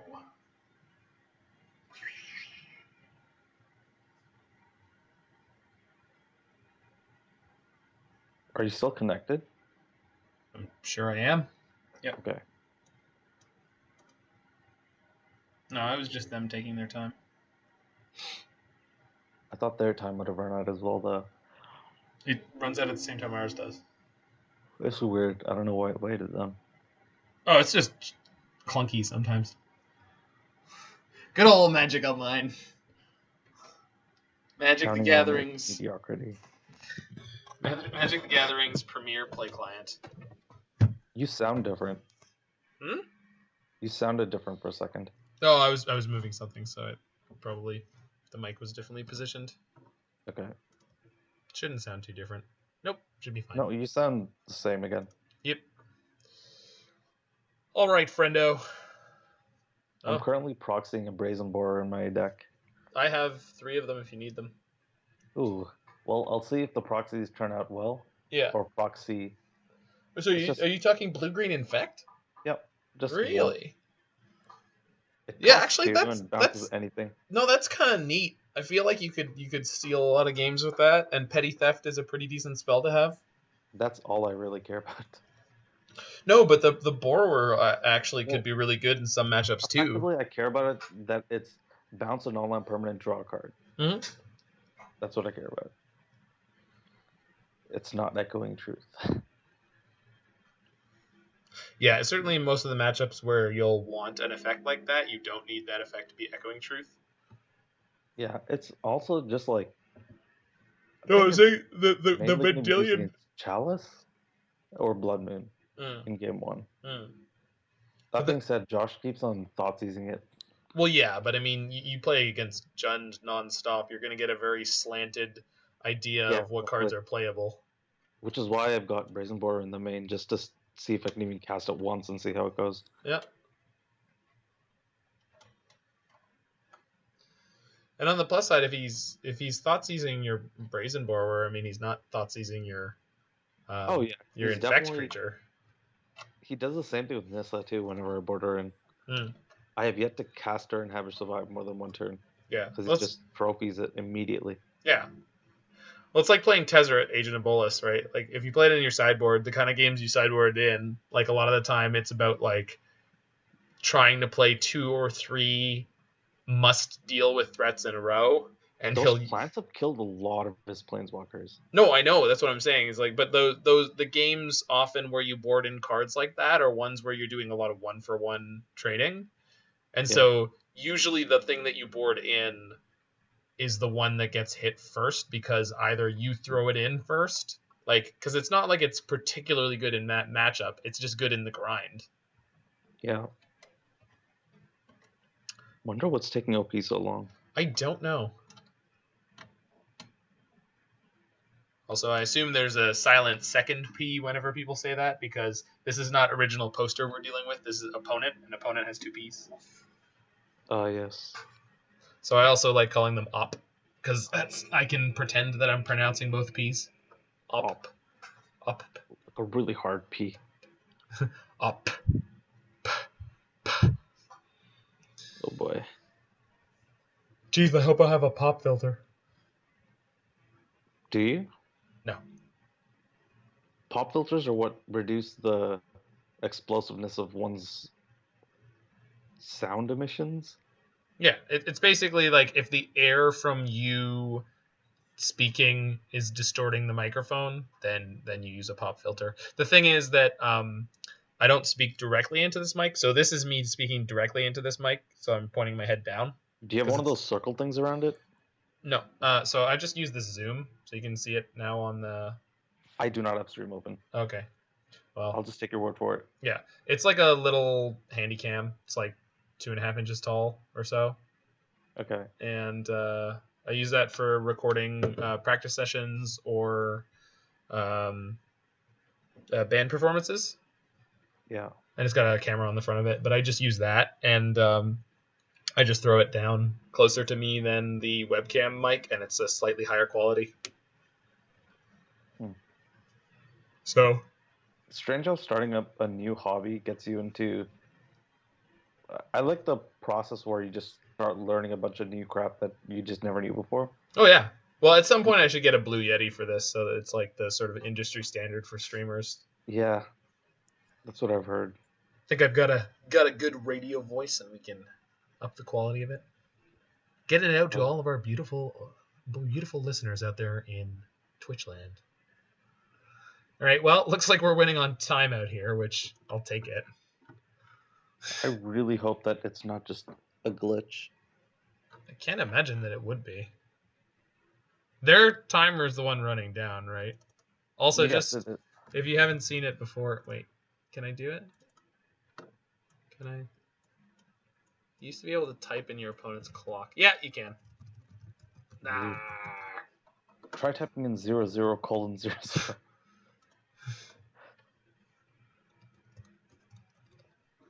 I mean, it gets attached to the number.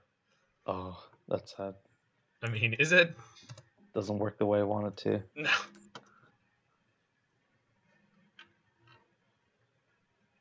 I haven't run into glitches like this before. So the thing is, my internet connection is clearly working fine because I'm still talking to you.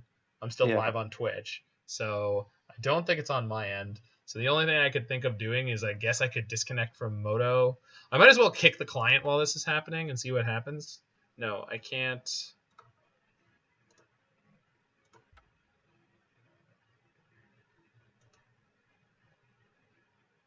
Does that scoop you from the match? It shouldn't. I'm not going to do it, though. I don't know if it's worth risking. I don't either. I'm just going to leave it. So we played against... tilted after game 1. Yeah, maybe. Game 2. That was game 2? Yeah, remember game 1 was the one I scooped fast because I screwed up badly. Oh, I see. We were screwed. Like, we were going to lose it. I just scooped out quicker than you wanted to because you wanted to scout for their win condition. But I'm pretty sure they just get a Walking Ballista out of their sideboard at some point. And I thought that was the same game. No, those were 2 different games. Wow. The one we won, we were sideboarded. Yeah, that's true. The one we weren't going to win where I scooped out before they started stone writing me with liquid metal coating. Yeah. I remember the game now. Game 2 was the one where they cast Karn, and I had seen it coming, basically. So I just cast Whir in response and got the Pithing Needle.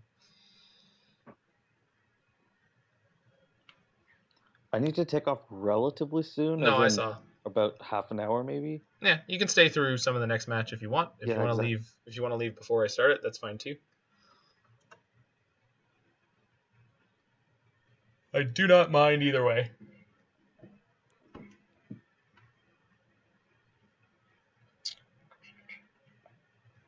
Are you streaming until like late o'clock? Yeah. Yeah. Yep. Okay, I'll probably catch the tail end of your stream then. Yeah, that's fine. Oh, it ended. Okay. Okay. Cool. I got my points back from yesterday where I lost to the fire alarm. Yeah. I went back and listened to it. It was surprisingly quiet once I had the door closed, so like it wasn't obnoxious.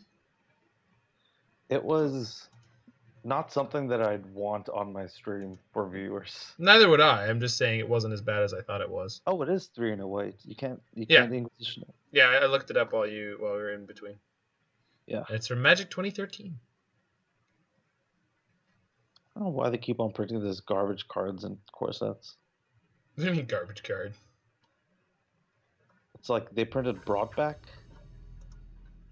Was it? Right, but Brought Back only gets up to 2. Or is Brought Back Modern Horizons? No, that's Core 2020. Yeah, it is. Am I keeping this hand in the dark? No. Especially when my opponent mulled a 6. This hand could be anything. This could even be a boat. I think I'm bottoming Spellbomb? No. I think a Bauble? Yeah, I guess one Bauble is fine. Yeah. The upside of having Pithing Needle or Spellbomb in the matchups where we want them is it's too damn high. Yeah. It's gonna be Omelette. Nope. Titan Shift. It's something entirely different. Really hope it's not Ponza. That would be awful. Yeah, that would be really annoying. Well, what do you got? Birds. Okay. So, could be a lot of stuff here. You weren't going to play the bomb? Oh my god. Yeah. I'm just trying to figure out what this is now. It's Naya. Yeah. Something odd.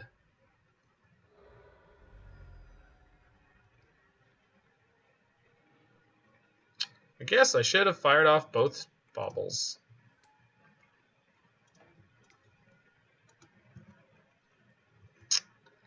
Yep. Come on, little deck. You can do this. Upkeep? No. No, I mean, you're right. I should have 100%. Sure. This is probably Ponza. They're playing Rarenav Excavator. No, it might be there's like a Naya deck that's playing Knight of the Reliquary. Could be Okay. that. That checks out. Yeah.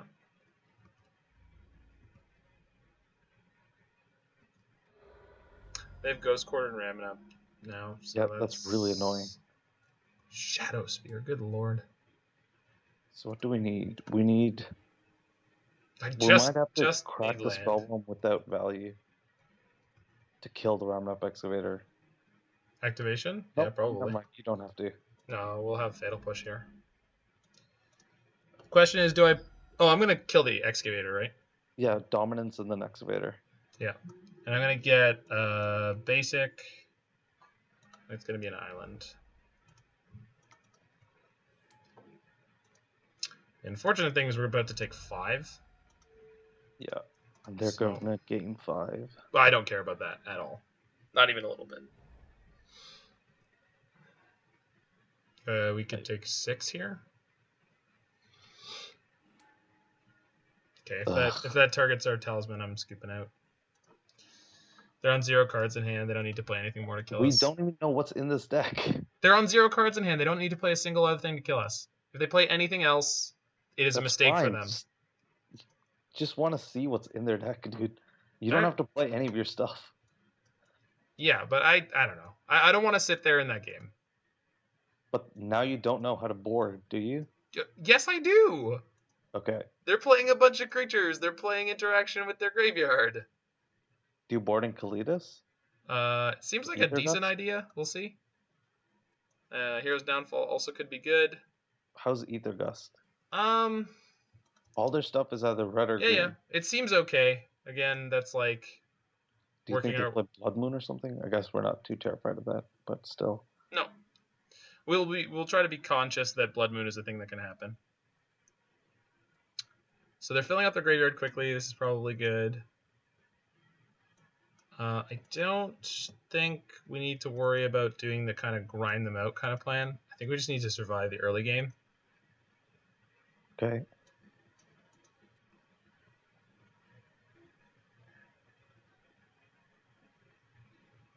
I think battle is probably excessive. It's a 1-for-1, but the important part is gaining life, but I don't think the life gain is going to be all that important. I don't think we're going to have the artifact density to really do much with it. Yeah.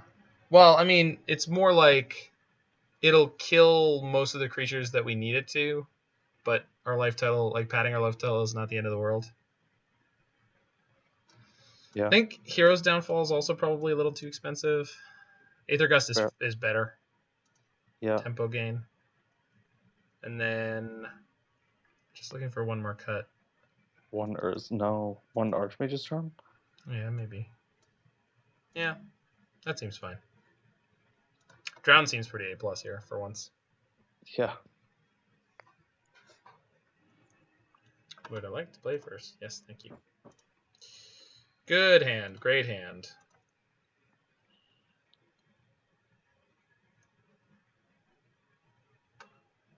Took a mull.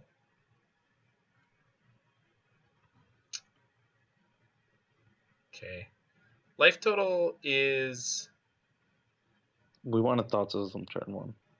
Are you sure? We want to get rid of their bird. We don't have any removal for it. Yeah, I know, but if we get rid of their 3-drop... Sure, that works too. Yeah, I know. It's...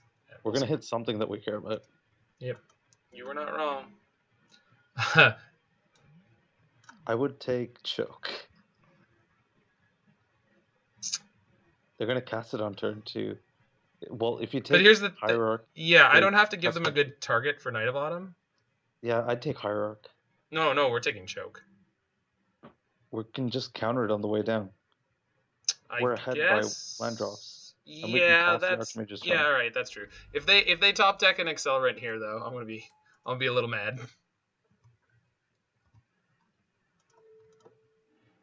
It's gonna be birds. Watch. Elvish Reclaimer. It's not an Accelerant, but it's neat. They're playing lands over there. Yeah, they probably have Life from the Loam in there. I wonder if they're playing like Tectonic Rift. I don't think. I think this is. I think you're thinking of things that are like way too cute. I think this deck is probably playing a higher density of good cards. No, I'm thinking Tectonic Reformation. Are you sure? Yep. Tectonic Rift is the one that lets you. It's like the more castable Seismic Assault. Yeah, I don't care about that. Okay. Tectonic Reformation is 1 in red. Each land card in your hand is cycling red, cycling Oh 2. yeah. It's from Horizons. Yeah. Yeah. I don't think they're playing anything like that. I don't think they're playing what I would refer to as bad cards. They're playing Knight of the Reliquary. They're probably playing Knight of the Reliquary. We haven't seen it yet. I would assume that they are. Oh yeah, that was a Knight of Autumn. Okay. Yeah. So they've got Knight of Autumn to play this turn, so I'm going to let them do that. They're probably going to play Choke. Oh yeah, or the Choke. Yeah, they can play the Choke this turn. But if... And then we get to resolve Urza next turn, which is pretty great. Gaddock Teague. You do not... Well, it shuts off Whir. Yeah, I think I'm going to let it resolve for now. Yeah, I think we deal with Choke. Yeah. Or keep it for Choke. Mm-hmm. This is a little annoying. No, it's fine. Do you want to cycle Spellbomb? No, I want the mana once I resolve Urza. Okay. We're about to take 3. Yeah, but then Urza can block that next turn. They shocked. Why did they shock? I don't like this. Okay. Is they have Bolt ready? I guess. Do I want to take their Reclaimer here? I don't think so. No, that means I can't cast the Choke next turn. I can't cast the... I won't have the Archmage's Charm next turn to counter the Choke. Yeah. Alright, we gotta let it... This is a really awkward game. That's fine. That is a good draw. We might want to bauble ourselves this time.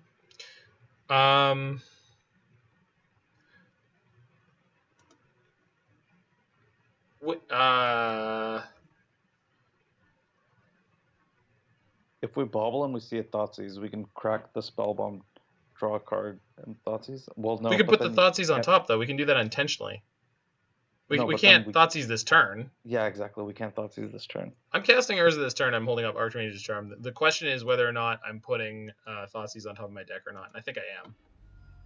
Thoughtseize is nice. Yeah.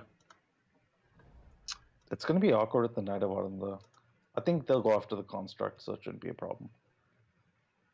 What? This turn, what they are going to do is cast Choke, I think. Or maybe they'll cast the Knight of Autumn first. Yeah.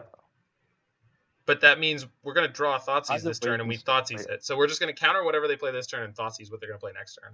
Yeah. So I don't think there's any awkwardness in either direction here. Yeah. And hilariously, we boarded out the Cryptics, right? Yep. Yeah. So we don't even have to worry about Gaddock Teague. All right. So 1, 2. So this means we don't get to crack Bauble this turn, but I don't really mind too much. See ya. Please swing. Oh. Okay. We can redraw our Archmage's Charm this turn. That's what we do with that. So, take a Mystic. Put the Charm on top. Yes. Wouldn't you want to Thoughtseize first? No, in fact, I mean, maybe, but I want to Bauble before I Thoughtseize, that's for sure. Batterskull. Okay, that's good to know. So we're taking Knight here. 10 out of 10. Yep. Okay, then we draw... Nothing else is terribly relevant. Yeah, and then we draw Archmage's Charm.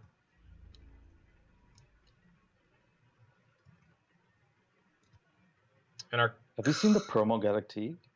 I think so. It looks even uglier, and he's huge. So rude, Roy. Come on. I just call a spade an ugly spade. All right. So we know that their whole hand right now is Batterskull, Birds, and Knight. No, we discarded the We knight. took knight. It's Batter Yeah. Skull birds. So, do I counter this, or do I steal the Reclaimer? Don't we care about Batterskull? I guess so.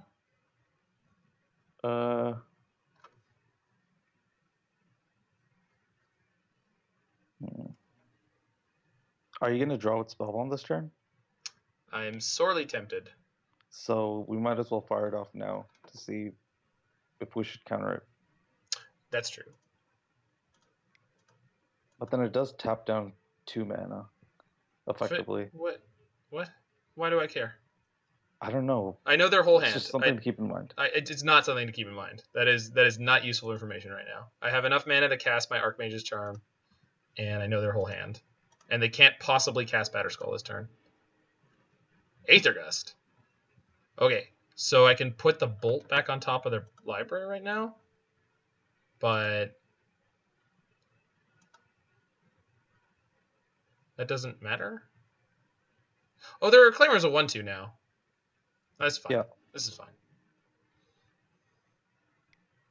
Yep. Hello, Therese. Yeah, that. Hello, Therese. Do I put the birds back on top of their deck? Or on the bottom if they choose? Puts them down a mana source? Yeah, I think so. Do we care about whirring next turn? I don't know. I don't know. I don't have a half of the combo, so no. Okay. Well, then birds make sense. I mean, it's either do that or draw 2. Like, No, birds make sense, so they don't cast Batterskull next turn. Yeah.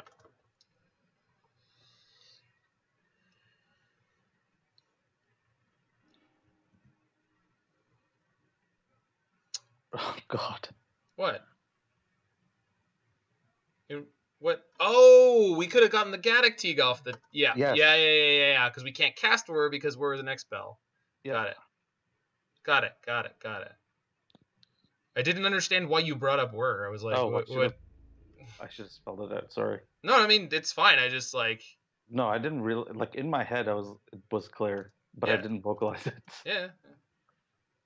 Oh, boy. What is this? Do I care? It's a 4/3. Yeah. Yeah. Okay. Might just start spinning Urza. Yeah, it really should be attacking. Hello. You can play equip and attack. I'm not attacking. If anything, Well, I I'm just guess going to there's no spin point. Urza. Yeah, that makes sense. I know their hand.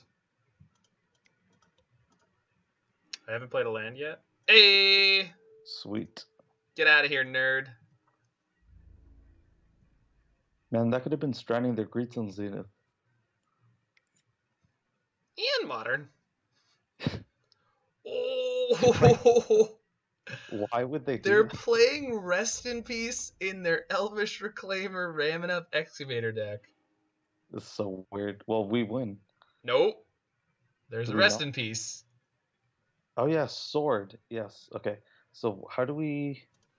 I think I just spin Eat Urza cookie. here, right? No. Oh, you're just thinking ahead? Yeah. Yeah. I'm just going to spin Urza for now. I know their hand, it's a Batterskull. Hey, look, we did the thing. Sweet. Cast So- it on 2, I guess? No. Well, we don't want to play... Well, I mean, yes, I guess that exposed Thopter Foundry, but here's the thing. Sword was already exposed. No, but we don't... I Oh, think it's we on just- 2. I'm an idiot. Yeah, The swords are only sword, too. yeah. All right. Well, so there was no way to get around that anyway. Yeah, because it goes into the... Yeah. Yeah. Okay, so 1, 2. Right now we're on the amass value and then start sacking things for incidental value to turn into Thopter's plan. Yep. Hey, look, the other foundry. We can also still Whir. which I don't. There's a Pithing Needle. So I also have the EE for 0 that can kill the germ. So I think we're just going to pass here. We're probably going to whir for 1 at the end of this turn. Kind of regardless of what they do. Blood Braid. Ugh. That's not too bad. It's annoying. Knight. Hey, look, they got a 2/2. Yeah. Maybe EE on 3. No. Why is 3 bad? No, it's just, I don't know if it's as good. Oh, I forgot about Hierarch. Yeah. It's okay, I'm just going to make a Thopter. I have an extra Foundry. Yep.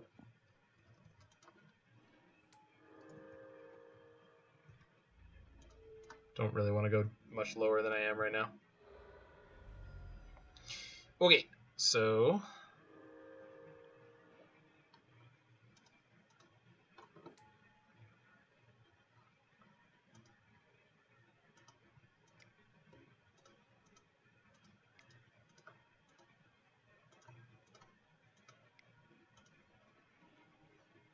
that is a perfect hit. Keep the one that is not summoning sick and has been doing good work. Think we're gonna pass again here. Yeah, we're good.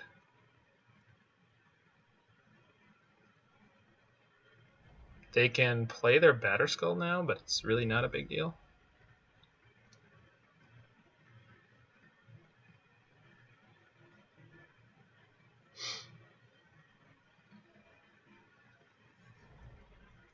We could cast EE. No, we can't.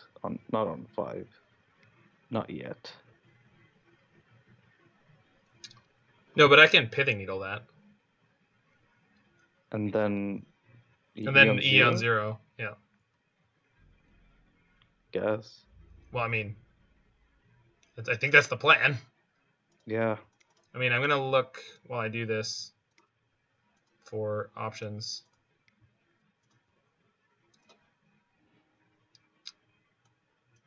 No, it's just Needle.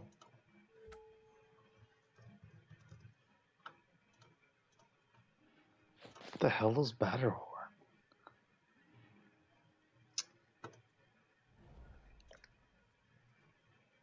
Wow, 1 in a red. When Batterhorn enters the battlefield, you may destroy target artifact. Sorry, it's 4 in a red for a 4/3. Okay.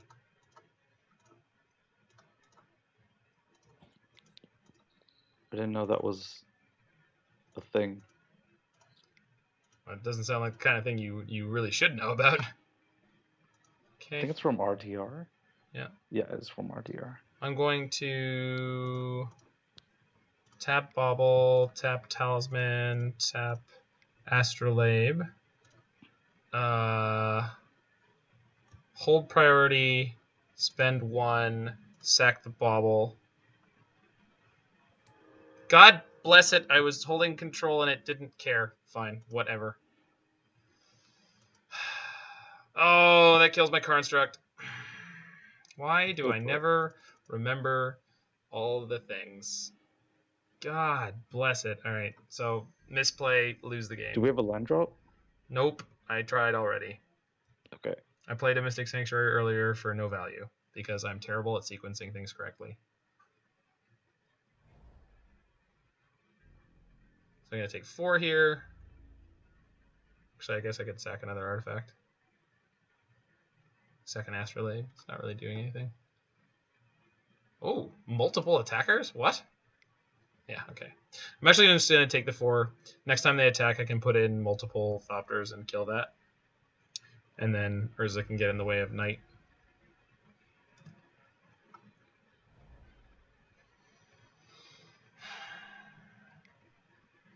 What is what? What are you doing? Oh, they're using Knight. Oh, they might have Keswick Wolf Run and kill us here. Gavany Township. Okay, that's, yep, also terrible. So we take 5? Yep. Not in good shape in this one.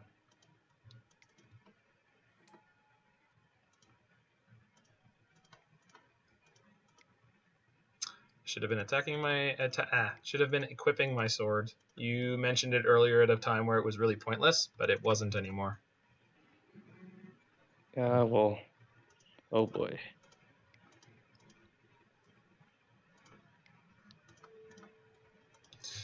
We don't have a bridge in this deck, do we? Nope, doesn't exist in the 75. Okay. Yeah, we're just dead. No, we're not dead. There's Are we? Gavin Township. Yeah. No, I can make Thopters to block, but yeah, okay, we are gonna die. You're Well, right. I guess we're technically not dead. You're right. Yeah, it's really funny when we swap back and forth on that crap. I can't believe they played the recipes. It was like the turn before we put the combo together. I totally forgot that you can just block with Thopters. Yep, it's fine.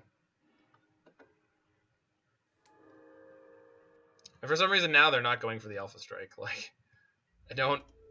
This is when they now should be swinging with everything and then just pumping it all. I'm just glad we're getting another turn. I'm not. We shouldn't. I do not deserve it. Scoos, sure. Well, we already lost our 1 EE because we had to 2-for-1 ourselves to take down the Batterskull. And the deck has all sorts of discard spells that are going to be popping up constantly now. Aethergus? Not bad. Yeah, we hit the Knight. We're still dead next turn. Shit. No, we're not. We're just as much not dead as we were a second ago. Yes, Thopters. I forgot. How quickly you forget, Roy. Yes. Okay.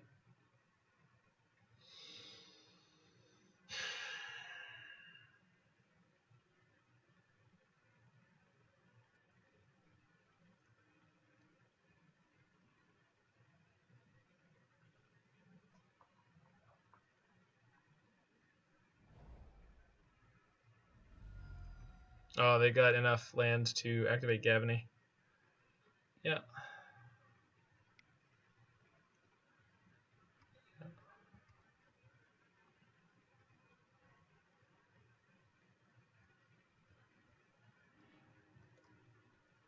Put it on the bottom. Interesting choice. Guess a 3-mana 2/2 isn't the best draw in their deck, huh? Yeah, I guess not. So they should just swing for the fences here. Really? Still no? Okay, so...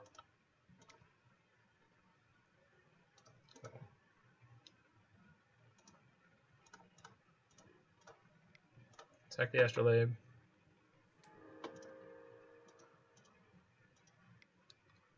Sack Talisman.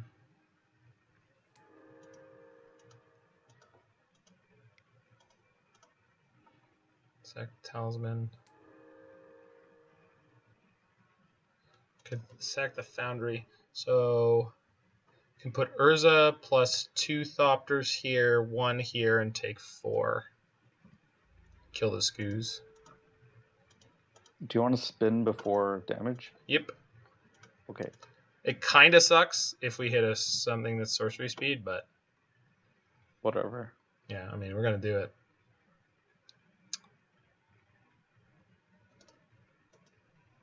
Yeah, unfortunately the way we boarded is not great here.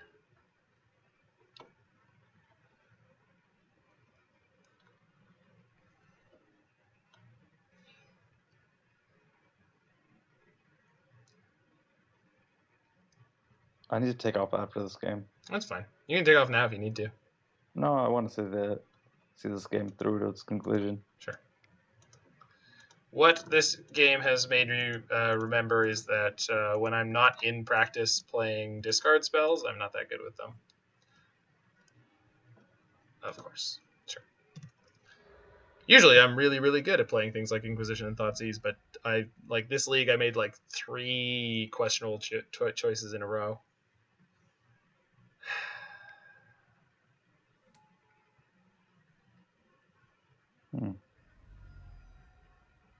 They dinged me. Don't worry, opponent. That's not where this game is going. You'll be a-okay, bud. I did the thing again. Yep. All right, I'm done here. Yep. Well, I hope the rest of the league goes better. Yeah, me too. I'll see you closer to the end of the stream. More importantly, I hope I start playing better. I think you will. I think I will too. All right. See you, Roy. See ya. Bye. Bye-bye.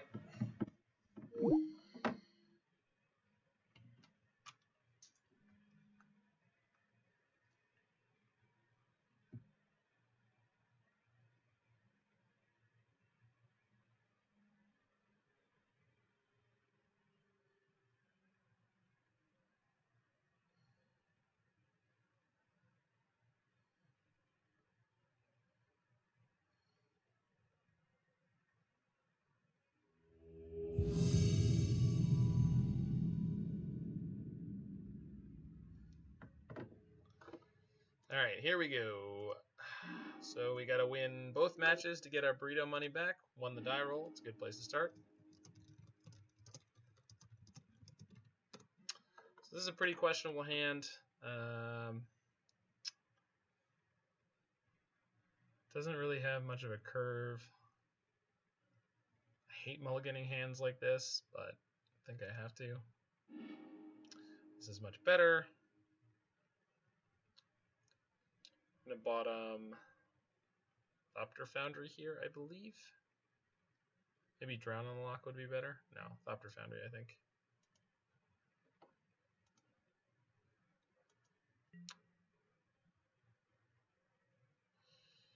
Go turn 1, fetch, shock, Inquisition.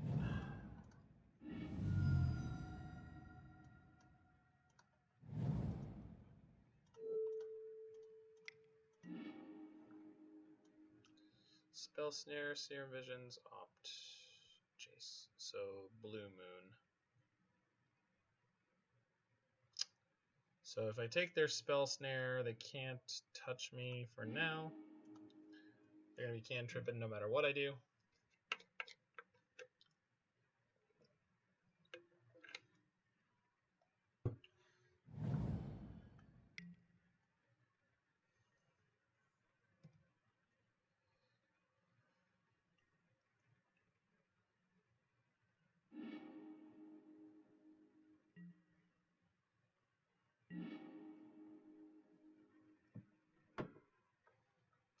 Oh, this is a tap land on turn 2. Of course it is.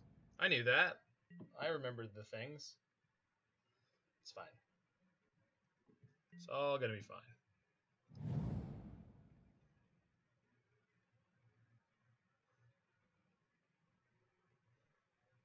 We're going to run off the land this turn, play Talisman, and have Drown in the Loch up. Or kill the thing in the ice. So they have Opt, Sulphur Falls, Scalding Tarn, Jace, and +1. Played the Seer Visions. They have the Opt, yeah. Land? Okay. Play the Talisman, take the hit here to play Thoughtseize. Go to 14 for this, but...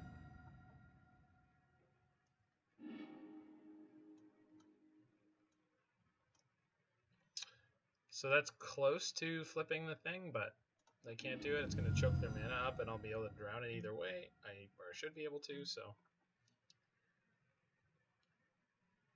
Took their Spell Snare, so...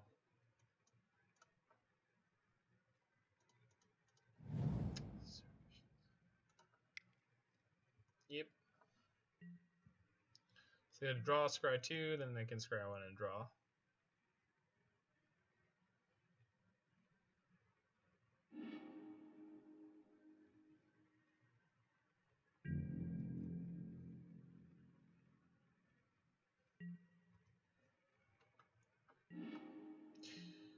Yeah.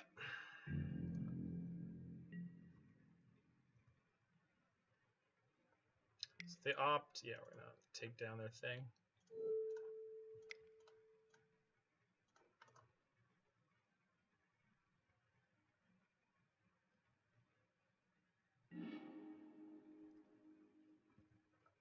We took their Jace, so as far as we know, they have no action, but they have been scrying frequently, so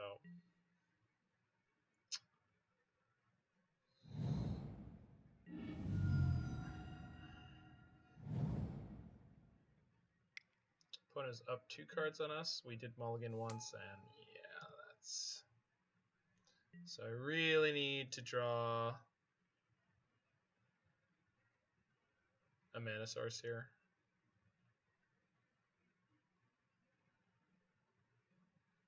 Oh, they fate sealed. They put it on the bottom, so maybe... Yeah, we got there.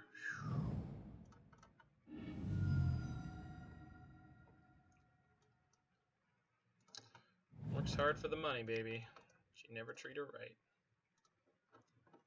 Pithing Needle coming out.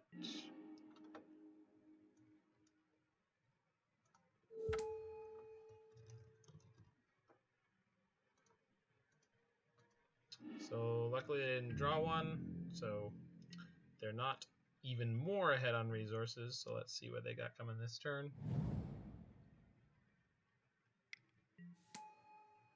They have access to sanctuaries now, but they don't have anything particularly powerful in their yard, so we're going to jam an Urza here. Come on, bud. Make it. Make it. He made it. Nice.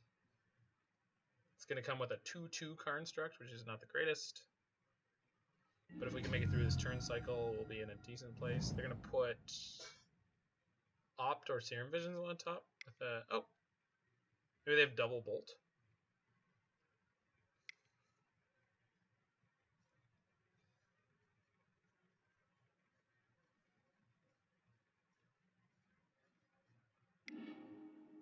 Magmatic Sinkhole. Yep, alright.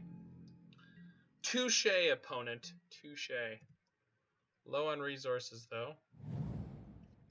Loot House. Good draw. Bolt. Sure. Beautiful. That'll do. Thank you, deck.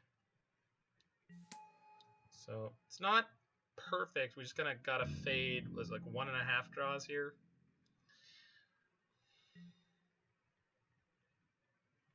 Don't think they have a lot of spells that draw 2. Yeah, so they're going to play, yeah, they're going to loot. Draw, discard. Bolt doesn't kill Urza here, and it doesn't flip the thing. So it should be in okay shape. Field, yeah. I like it.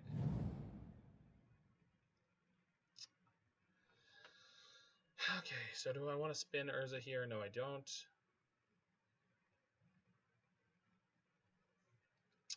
Do I want to proactively field their loot house? Kind of. Yeah, we can still Cryptic after that.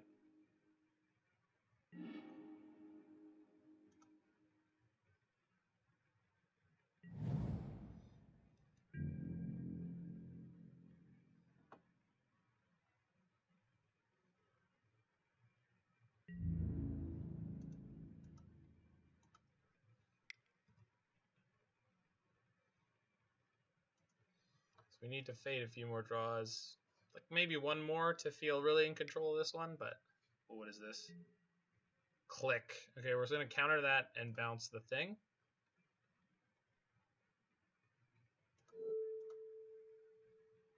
Yeah.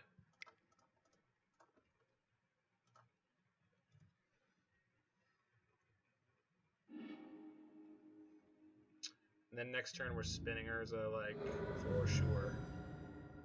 So they got thing plus 1 card. 6 lands. Opt, good draw. It's a redraw plus a scry.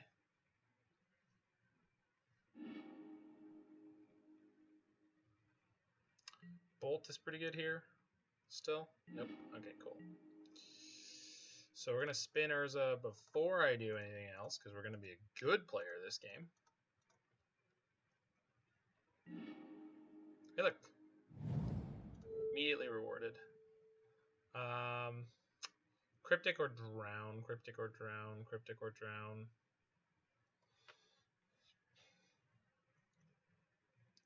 Drown seems real good here. It's more mana efficient than Cryptic. Cryptic draws us more, though. Alright.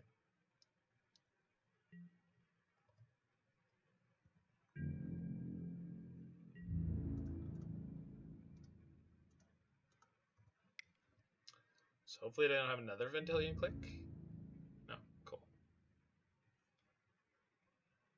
Sure.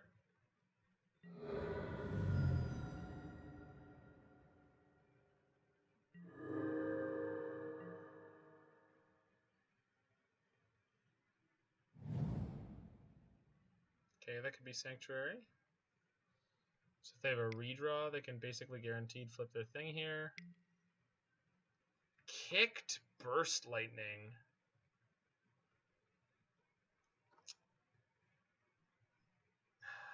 Yeah, that's a legal play. Yep.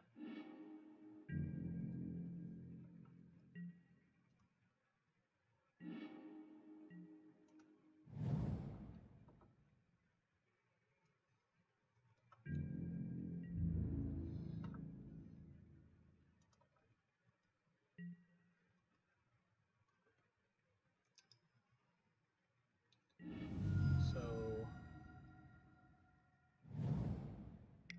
Steam Vent's not a Mystic. I wonder if they're not playing Mystic Sanctuary? That seems insane. Okay.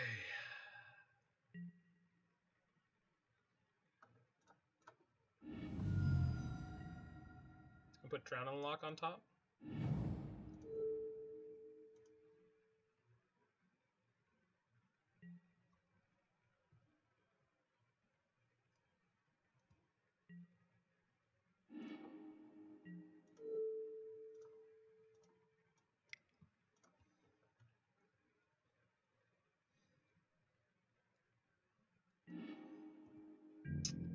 Okay.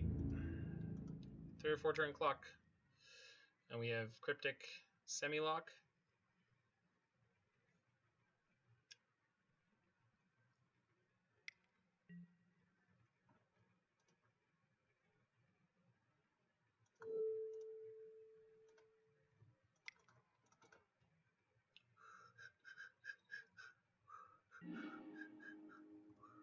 I'm your boogeyman, baby. Alright. Sanctuary. Cryptic. Yes. Alright. Let's go.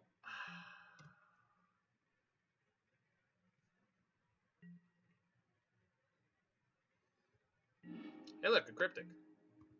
Ooh, look, a piece of candy. It's gotta draw a single artifact.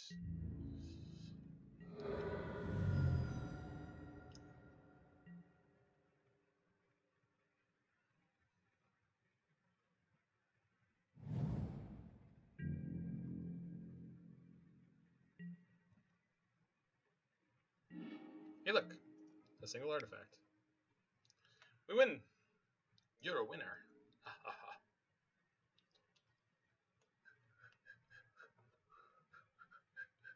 Alright, cool. Good game one there. Sue. Explosives, no. Maybe this is the Gearhulk matchup. Hero's Downfall seems okay. Nothing else seems particularly relevant. Just don't want to board out all of our Fatal Push. Maybe one.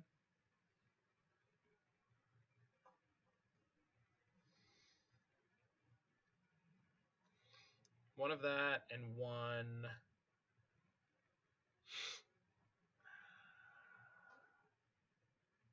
So Spellbomb super good. Pithing Needle was clutch there. Whir definitely want to keep them. Oh, Archmage's Charm, I think.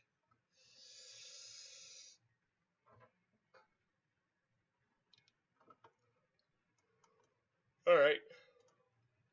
See you jam, sucker. You got nothing on me. So yeah, obviously a little bit trickier or different than some of the other Urza lists I played. Seriously misplayed in match number 2 against that Naya deck that got us dead, but feeling good, feeling alive.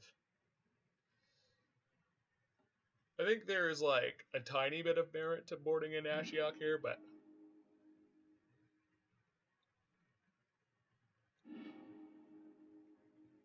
okay, so this comes in tapped. So Inquisition, Astrolabe, and enough lands. So I'm going to keep this. Blue Moon's a pretty slow deck. Yeah. And I have the turn 1 Serum Vision, so...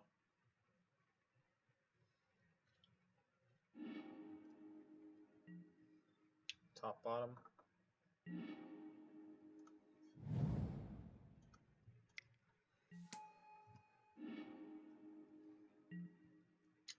So we got one piece of gas, one piece of Mystic Sanctuary food. So we're gonna sequence island to island. Yeah, turn 2 thing, sure.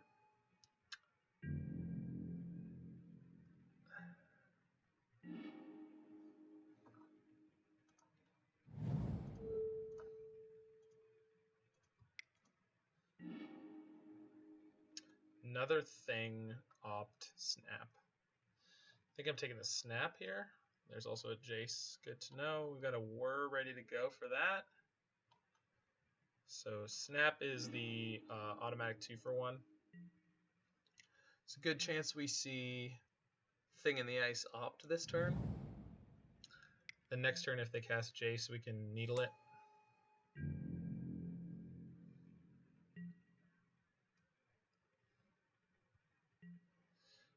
As Roy pointed out earlier, if I don't play a blue source, I can't Whir for 1.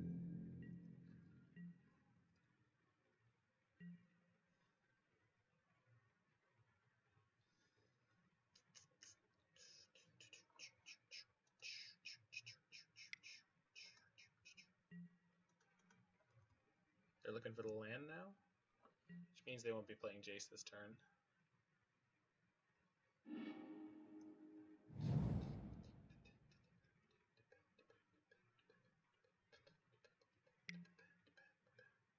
Another opt.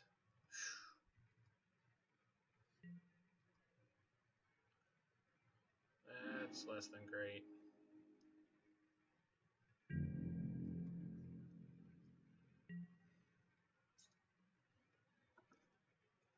Proactive Whir, maybe? Just to get my mana used? Yeah.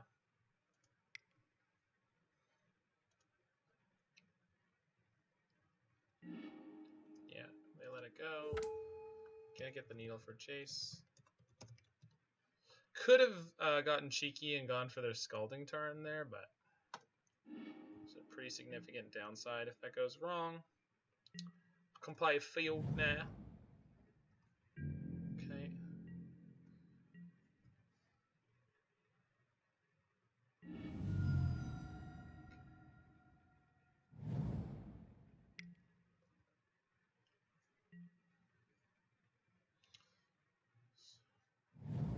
Good.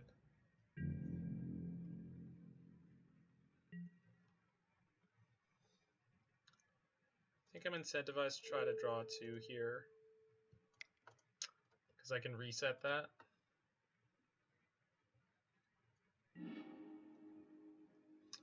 Resolves, so that's a good sign.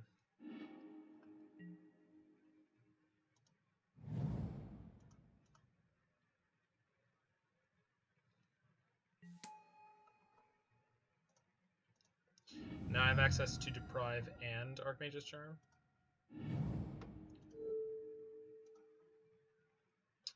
Could take the Inquisition, but can't get to it this turn. Bauble them. They've got Delta coming out. Okay, so they're going to have 6 mana. So having 2 counters is probably pretty good. Really interested in finding a Fatal Push soon, but...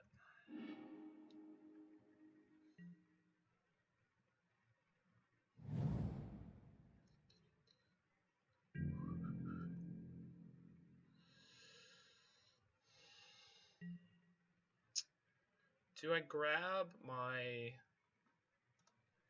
think I'm going to field them off of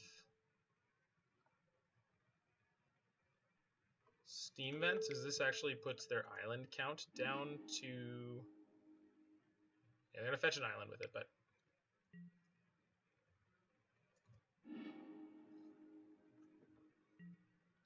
Island count is 2 right now, although they can get... Yeah, okay, they did. Now I can whir for 2 as well.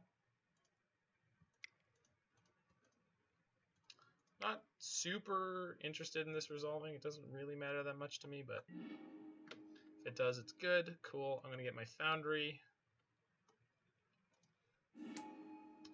This gives me a little wiggle room if they flip their things.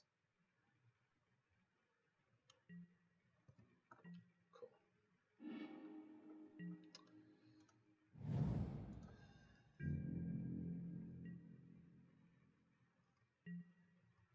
So I can get my Whir back at the end of their turn and then pick it up if I want.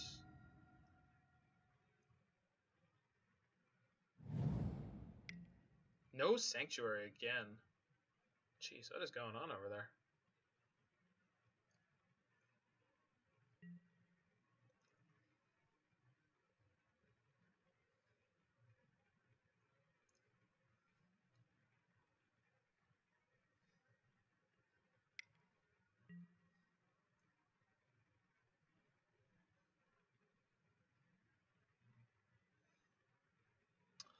So this doesn't...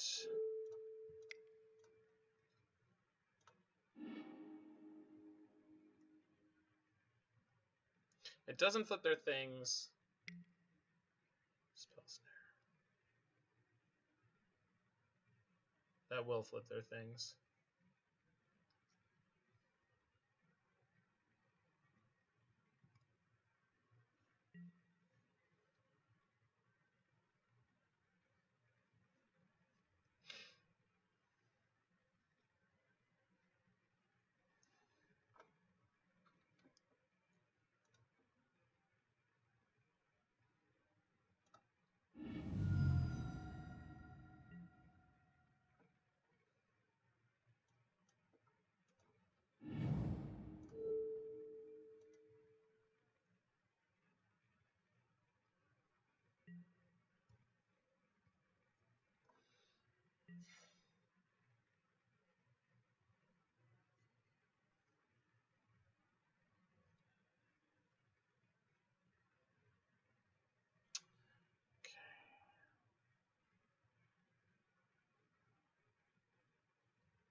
So that's fine.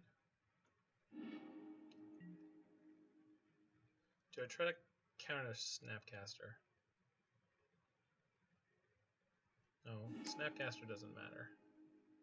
It's going to draw them a card, but that's not the most significant thing in the world. So I had his Jace +1.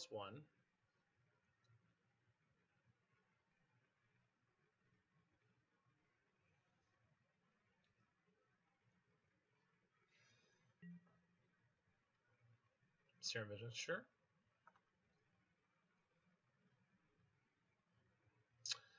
Oh, that's gonna... Yeah, the things are gonna bounce the Snapcaster. Jeez, alright. So I made a mistake here. Which should be okay.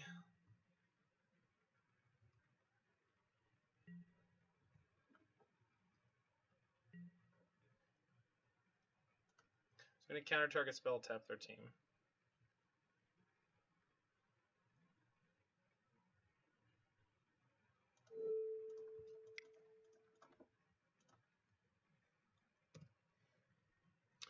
They gotta have Remand or...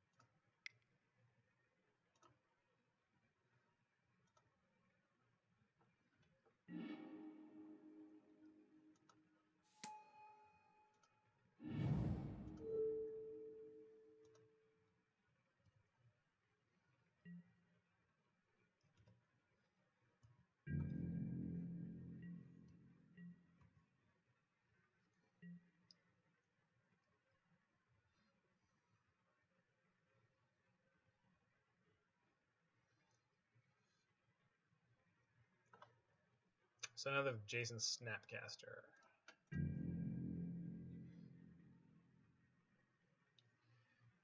Do I want to take the hit for 14 here to leave up the mana to counter Jace?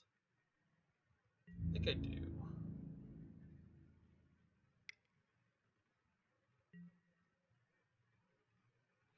So I think the bigger problem with that is that if I... Yeah, we got to do this.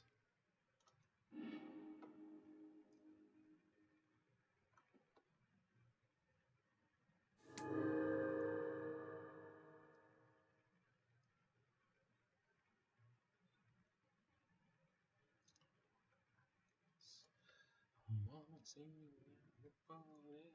want some action. I want to live. Action. So much to give. Got to give it. Gotta get some too. Do love the nightlife. I like to boogie.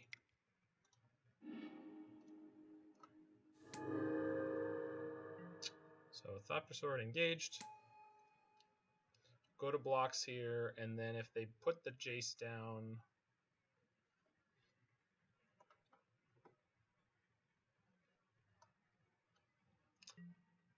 we'll be able to attack it for 2 this turn.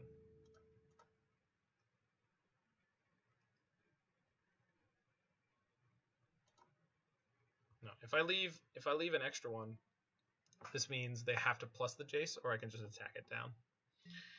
Yeah, alright. Figured out a line.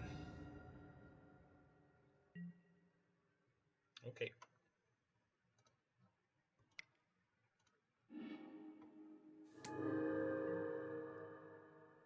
Cool. Made it through the highway to the danger zone. So we're just gonna pass here. Pretty content to sit on this.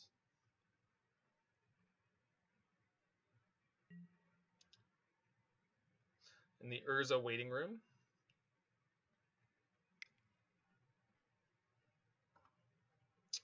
Hase. Jace, Demand Sculptor. You got it over there, nerd? What do you got? 2 red. I don't like that. Crackling Drake. Your Drake looks thirsty. Seems like he's been deprived.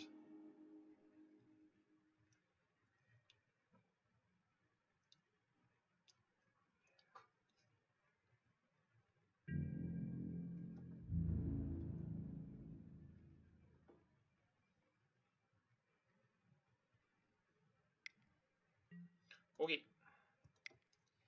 Pay 1. Sack sword, make a Thopter.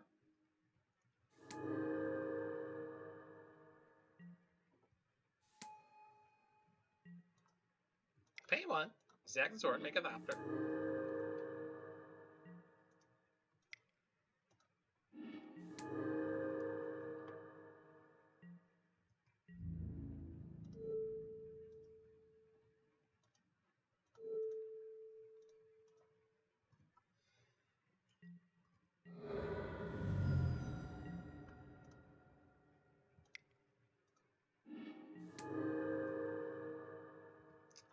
Okay. So put Deprive on top again. Yep.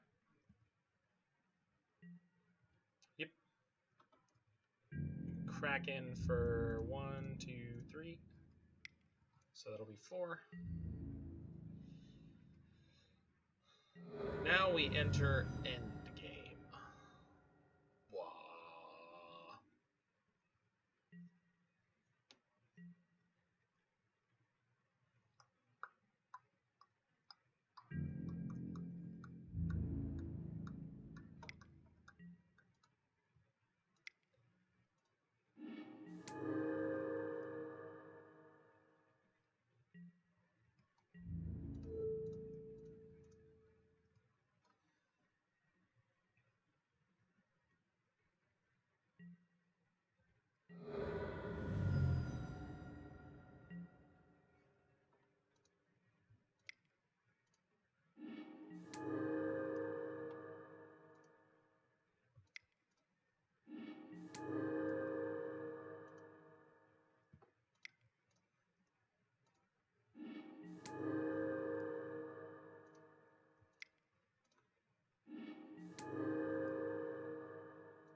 worth noting that with this click-intensive combo still up on clock here,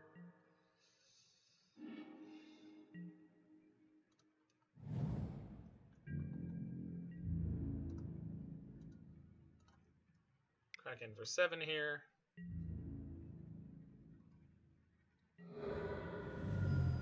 Pass the turn.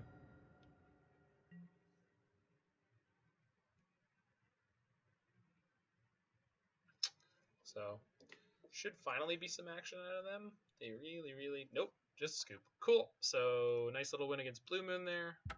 So, we're now 2-2. We're on that sweet burrito bubble.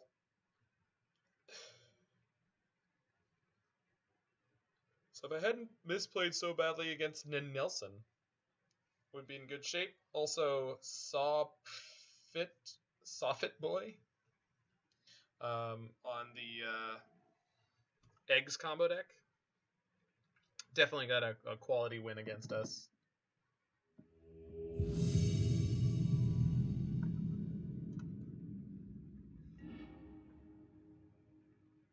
Just goof that one. Alright, this hand is pretty rough. Gonna ship it. Says slightly better. I think I'm shipping Whir here.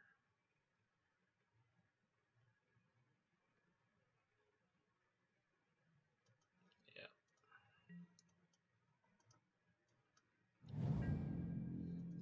So we'll see what flavor of Tron this is.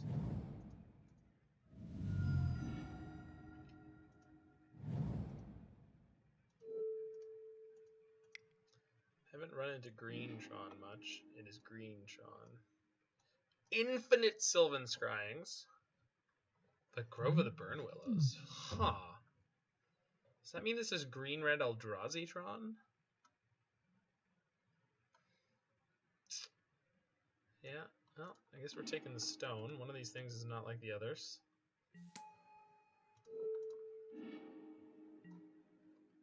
Worm Coil. Alright, well. We know that boy's coming. But not until turn 4 at the least, where we could have Archmage's Charm up, so...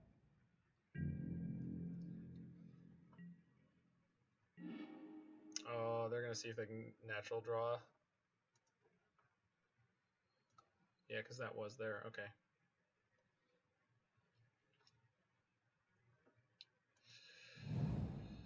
Okay.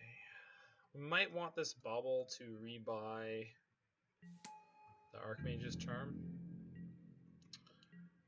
So...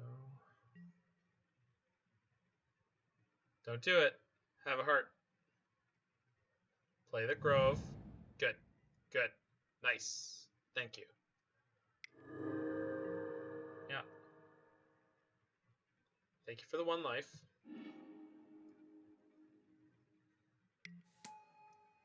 Wait, we need to draw a blue source. So I think I actually do need to fire off this Bauble now.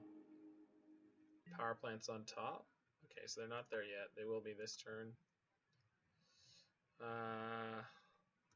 Want to draw first. 2 shots at a blue. It's not a blue.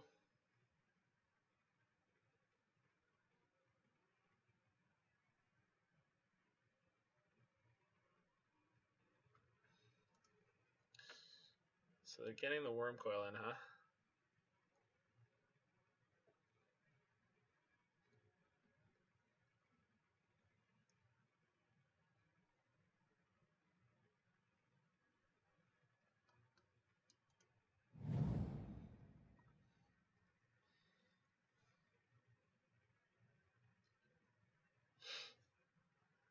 Yeah, I guess they're getting the Worm Coil in.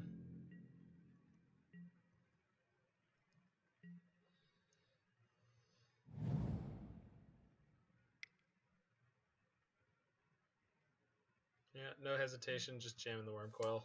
Sure. Can respect that. Sphere. Yeah, we're gonna drown this. Yeah. Gives us something to do this turn.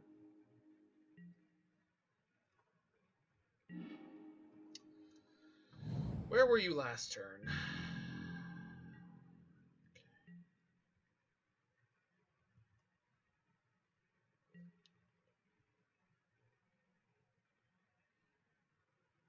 So I got another scrying. I think that's the only thing I know about. So if there's a scrying, we're going to let it resolve. Once upon a time. Yeah, that's fine.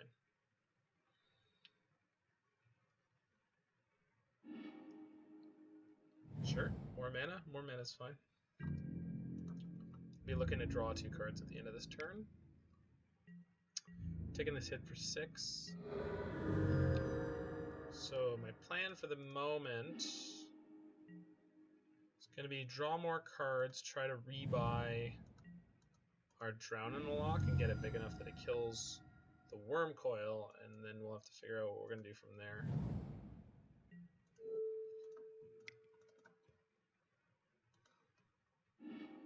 I have 1 Fatal Push, so... Okay, that's fine.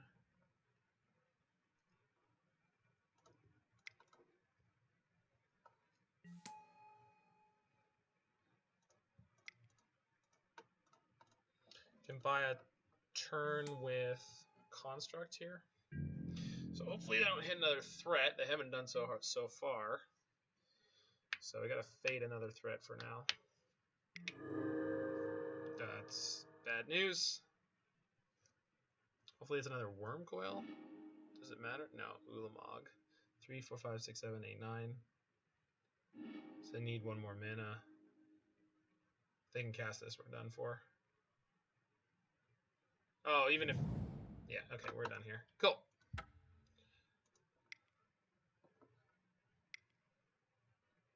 Yeah, they have 11. Okay, so maybe Ashiok. Ceremonious is 10 out of 10. Aether Gust could also be okay. So pushes are out. Drown seems less than great. Nihil Spellbomb's no good at all. Pithing Needle's okay. So I've got 7 trying to come in. Is this actually that good against them? I don't think that it is.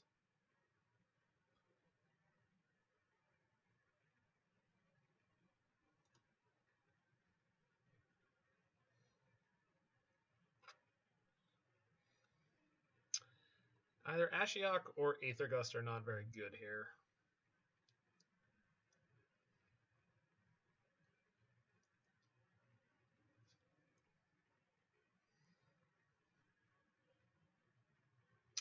Gotta grab a little food before I start the next one. I think I'm happy with this setup.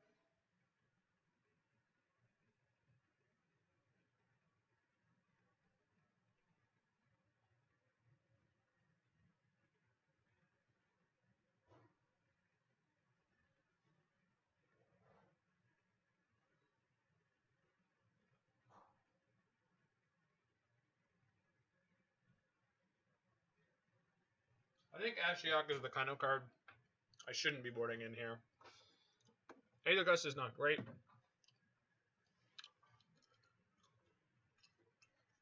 Drown is probably about as good.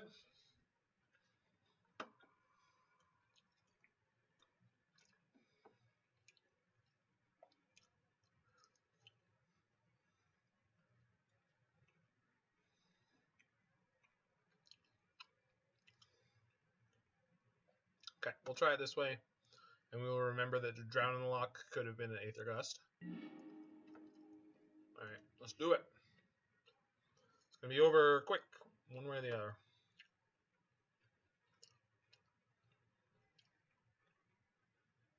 I have to be an absolute madman to keep this hand.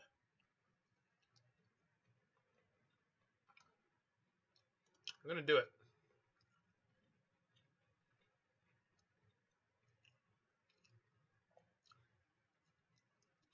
One mulligan.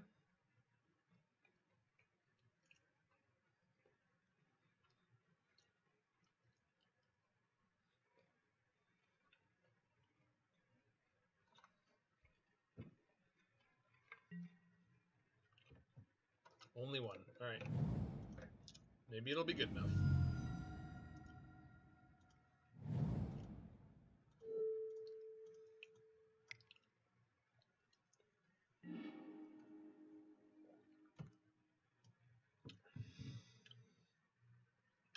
So they have no green mana, but they have 2 Tron pieces, and they've got a Once Upon a Time.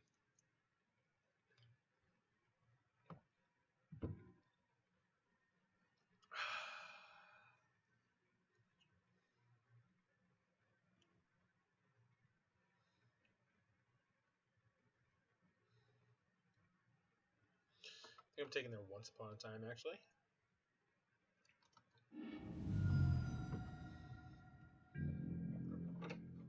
And we know our Inquisition is live this turn. They're probably going to play land Chromatic Star here. Chromatic Sphere. Oh. Yeah, Star, okay. Well, that's better than nothing.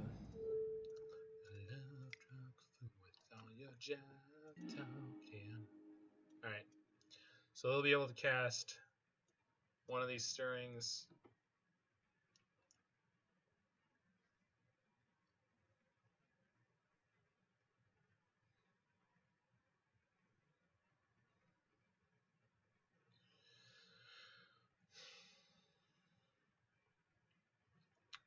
Stirrings doesn't necessarily get them the land, or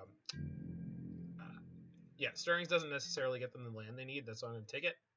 So this turn, there's a chance they pop this, they Ancient Stirrings, and if they don't get a green source, then they won't be able to cast the other one. Yep.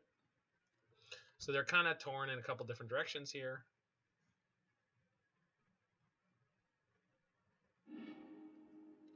They got a map. Okay. So they're going to play the map here. Yeah, we know they have a Stirrings as one of the other cards in their hand. So I would like to draw an untap land here. That would be ideal. Untap land. It's not it. In fact, you can't even play that. Alright. Thoughtseize or hold up Deprive. Well, Deprive's going to put me even further behind on resources right now, so let's just Thoughtseize.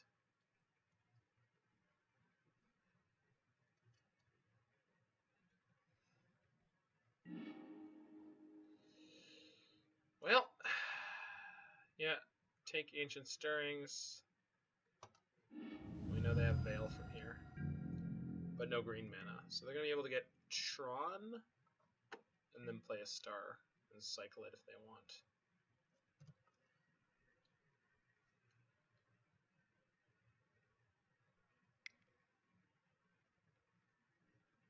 Yep. Getchy, hence to a Tron.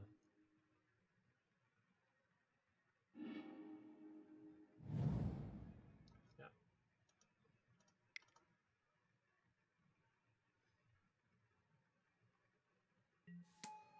Yep.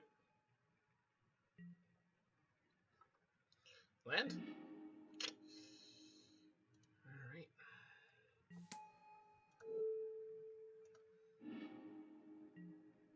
Sylvan Scrying. Well, Sylvan Scrying is not a threat, so in theory they don't have a threat yet. And? Yes, okay. So we're kind of getting somewhere, maybe? Cool.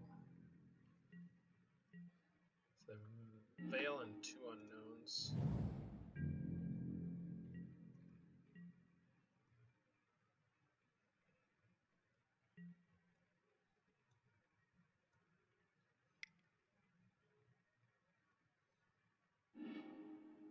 Sure.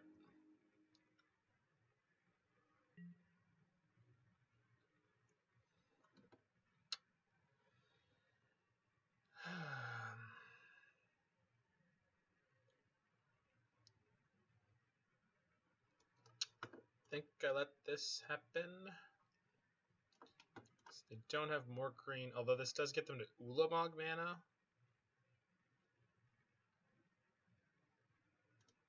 Yeah, I'm going to counter this while they don't have green.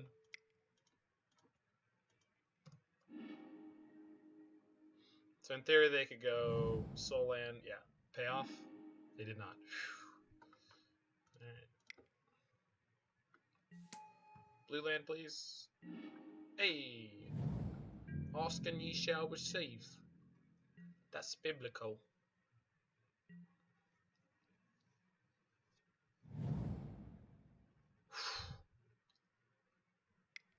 We got 11. We got the Ulamog. Oh, come on. Really? Okay.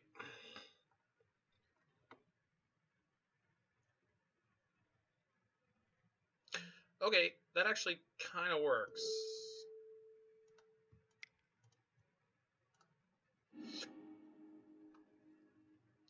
Got him. Sure. Was not ready for the Deprive.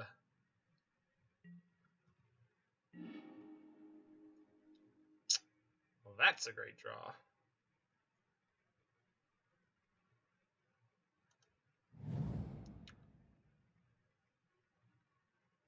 Won't be able to Archmage's Charm if I fire it off now.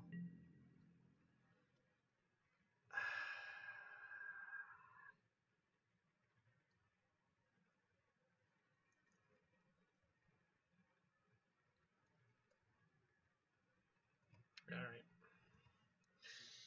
Gotta let him have another go. Nice. Cool.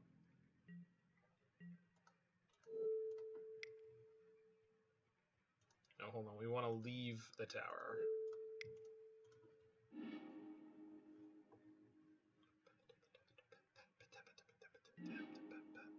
I am giving them a forest. Alright, so they now have Veil. They're just short on mana. So that's going to be good to know.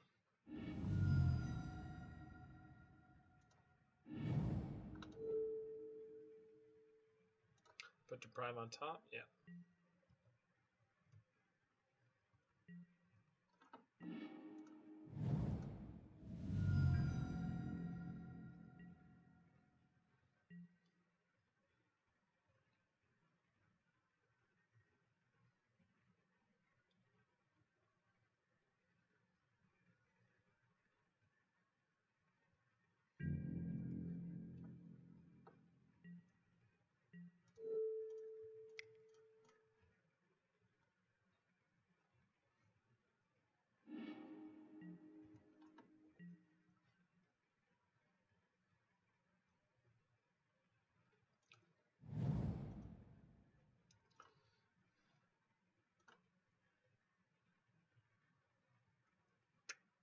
Cool. Good spot.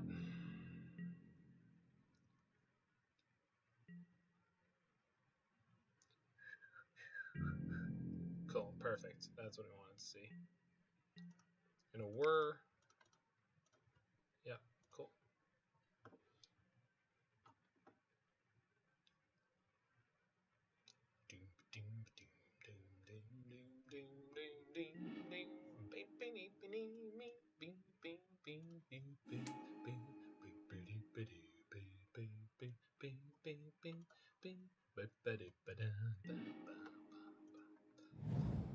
The jungle boogie, jungle boogie, get it on. Shaking around. Should have played that Bauble. My bad.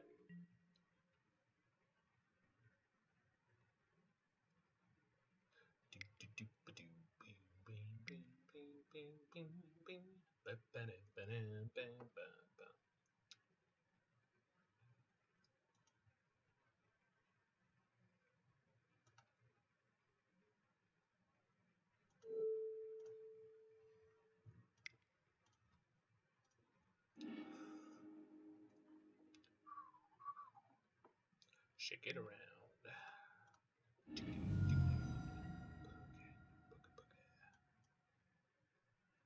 it come on untapped? Yes, it does.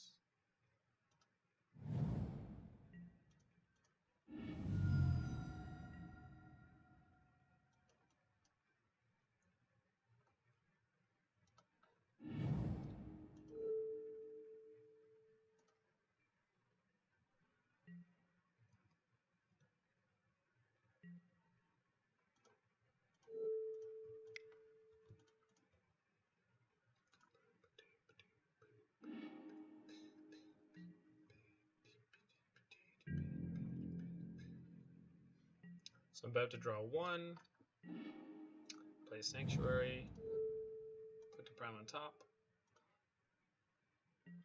Yes, Bauble. Oop. Bauble the opponent. Togrek. And Ancient Steerings, which I'm pretty likely to counter. Good God's sake. Good God's sake.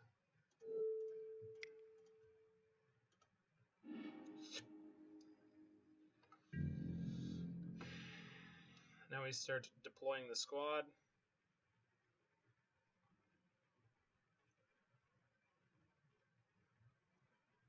Oh, they scooped. Cool. Beat them into submission, starting off with 3 discard, 1 land hand. I'll take it. I will take it.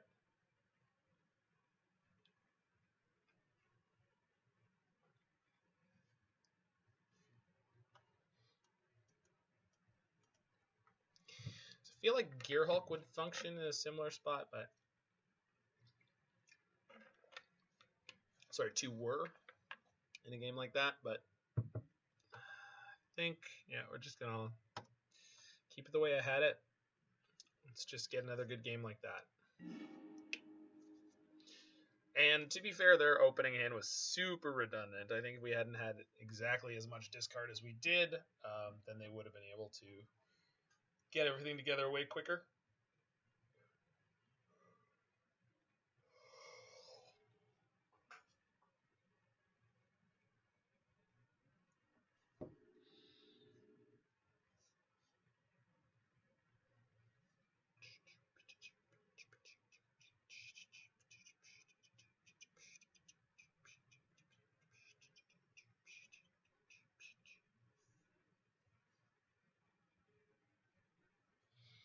One more game in this league. This is for the whole enchilada / burrito.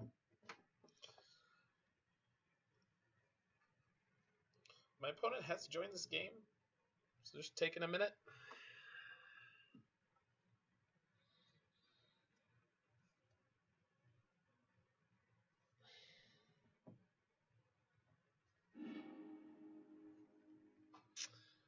It's going to be near as good as it gets. See if they take some mulls, try to get a more consistent Tron.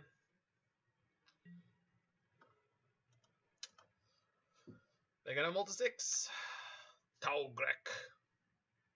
I will defeat you. Mull to 5. Alright, come on, baby. We got this. You're going to make it, little Thoughtseize. You're going to get us all the way. Togrek.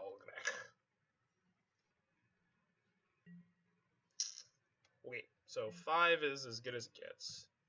They play a Wat. Is it possible for them to whiff? Yeah, it definitely is. They won't, but Grove of the Burn Willows, little groove in their life. They play groove. All right. So, got a shocking turn 1. Do I play Into the Veil?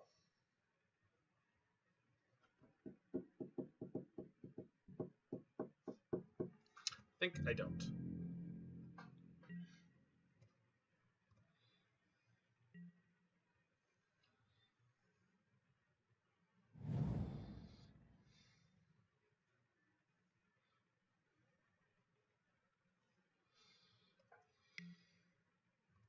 Star, sure.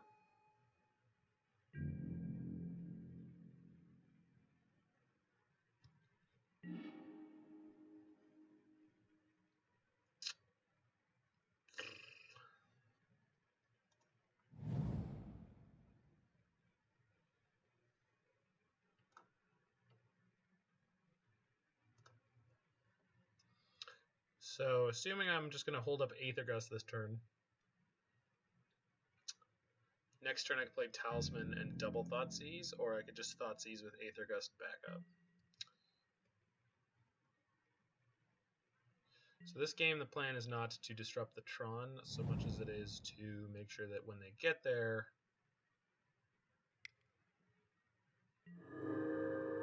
yeah.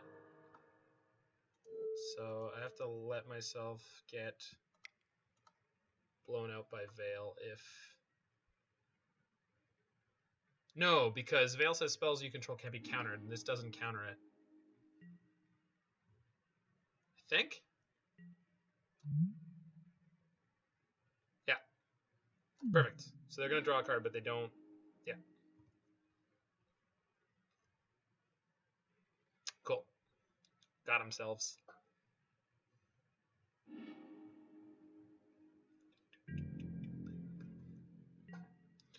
So they put it on top, yeah.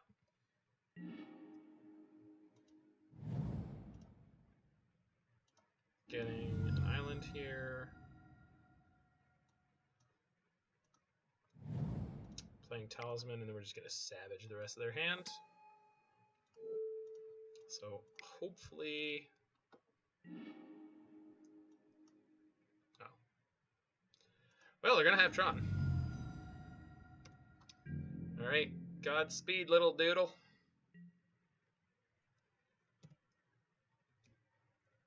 Working day and night. Got me working day and night.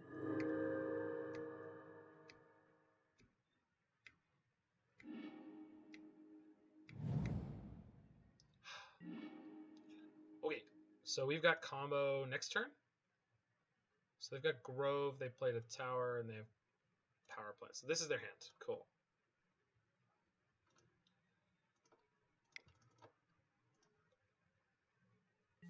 Oh, shoot. Yeah, but I can combo next turn. Okay. So I just got to fade one turn. As long as this isn't a huge payoff, we're okay. Don't do me dirty. Map. Map is fine. Whew. Get Blast Zone, but Blast Zone doesn't matter. I think we made it. Whew. Yeah.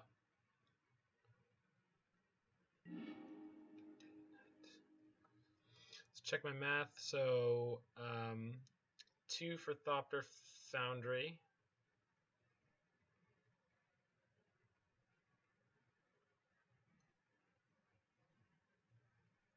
So I actually don't... I can't get it right away.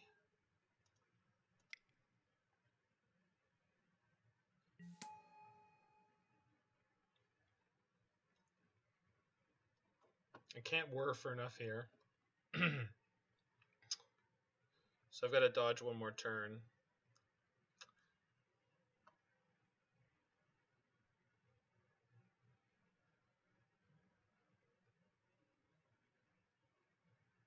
So if they crank Blast Zone to 2, they can take me off of the combo. So if they crank Blast Zone to 2 here, I think I was supposed to be able to whir for Pithing Needle, and I just screwed up there.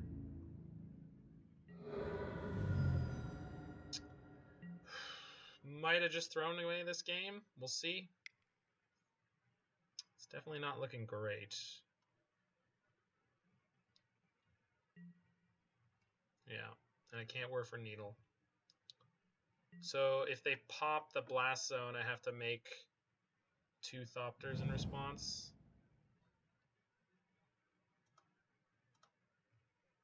A Grove +1 in hand. O-Stone? Nope, more. Karn, Ulamog? Oh god.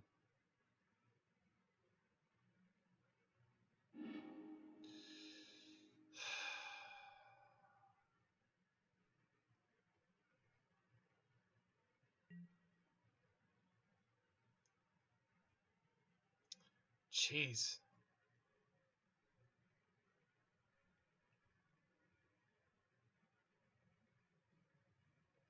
So I think the way to win this game is we go Rejection.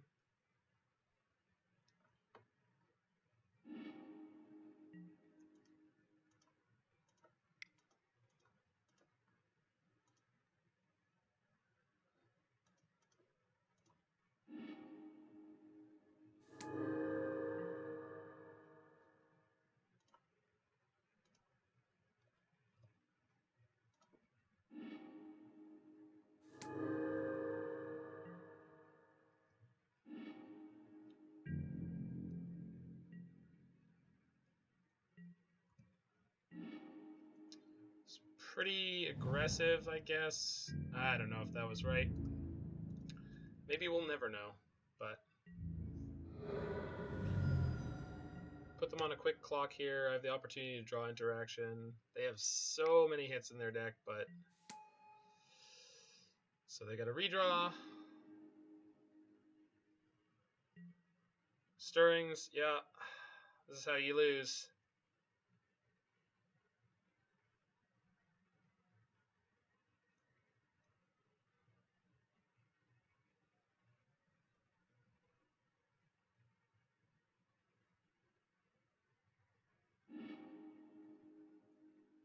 Ulamog, oh my god. 1, 2, 3, 4, 5, 6, 7, 8, 9? Oh, they had one floating? They had one floating. Jeez! Alright, they drew their second Ulamog. Yeah, you can't blame Tron for doing that Tron thing.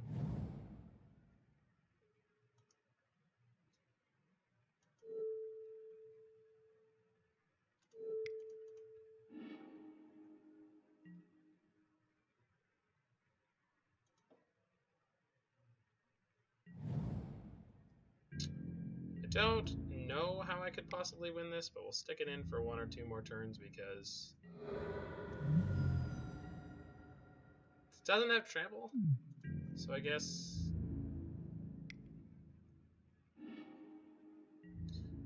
exile half my library, yep.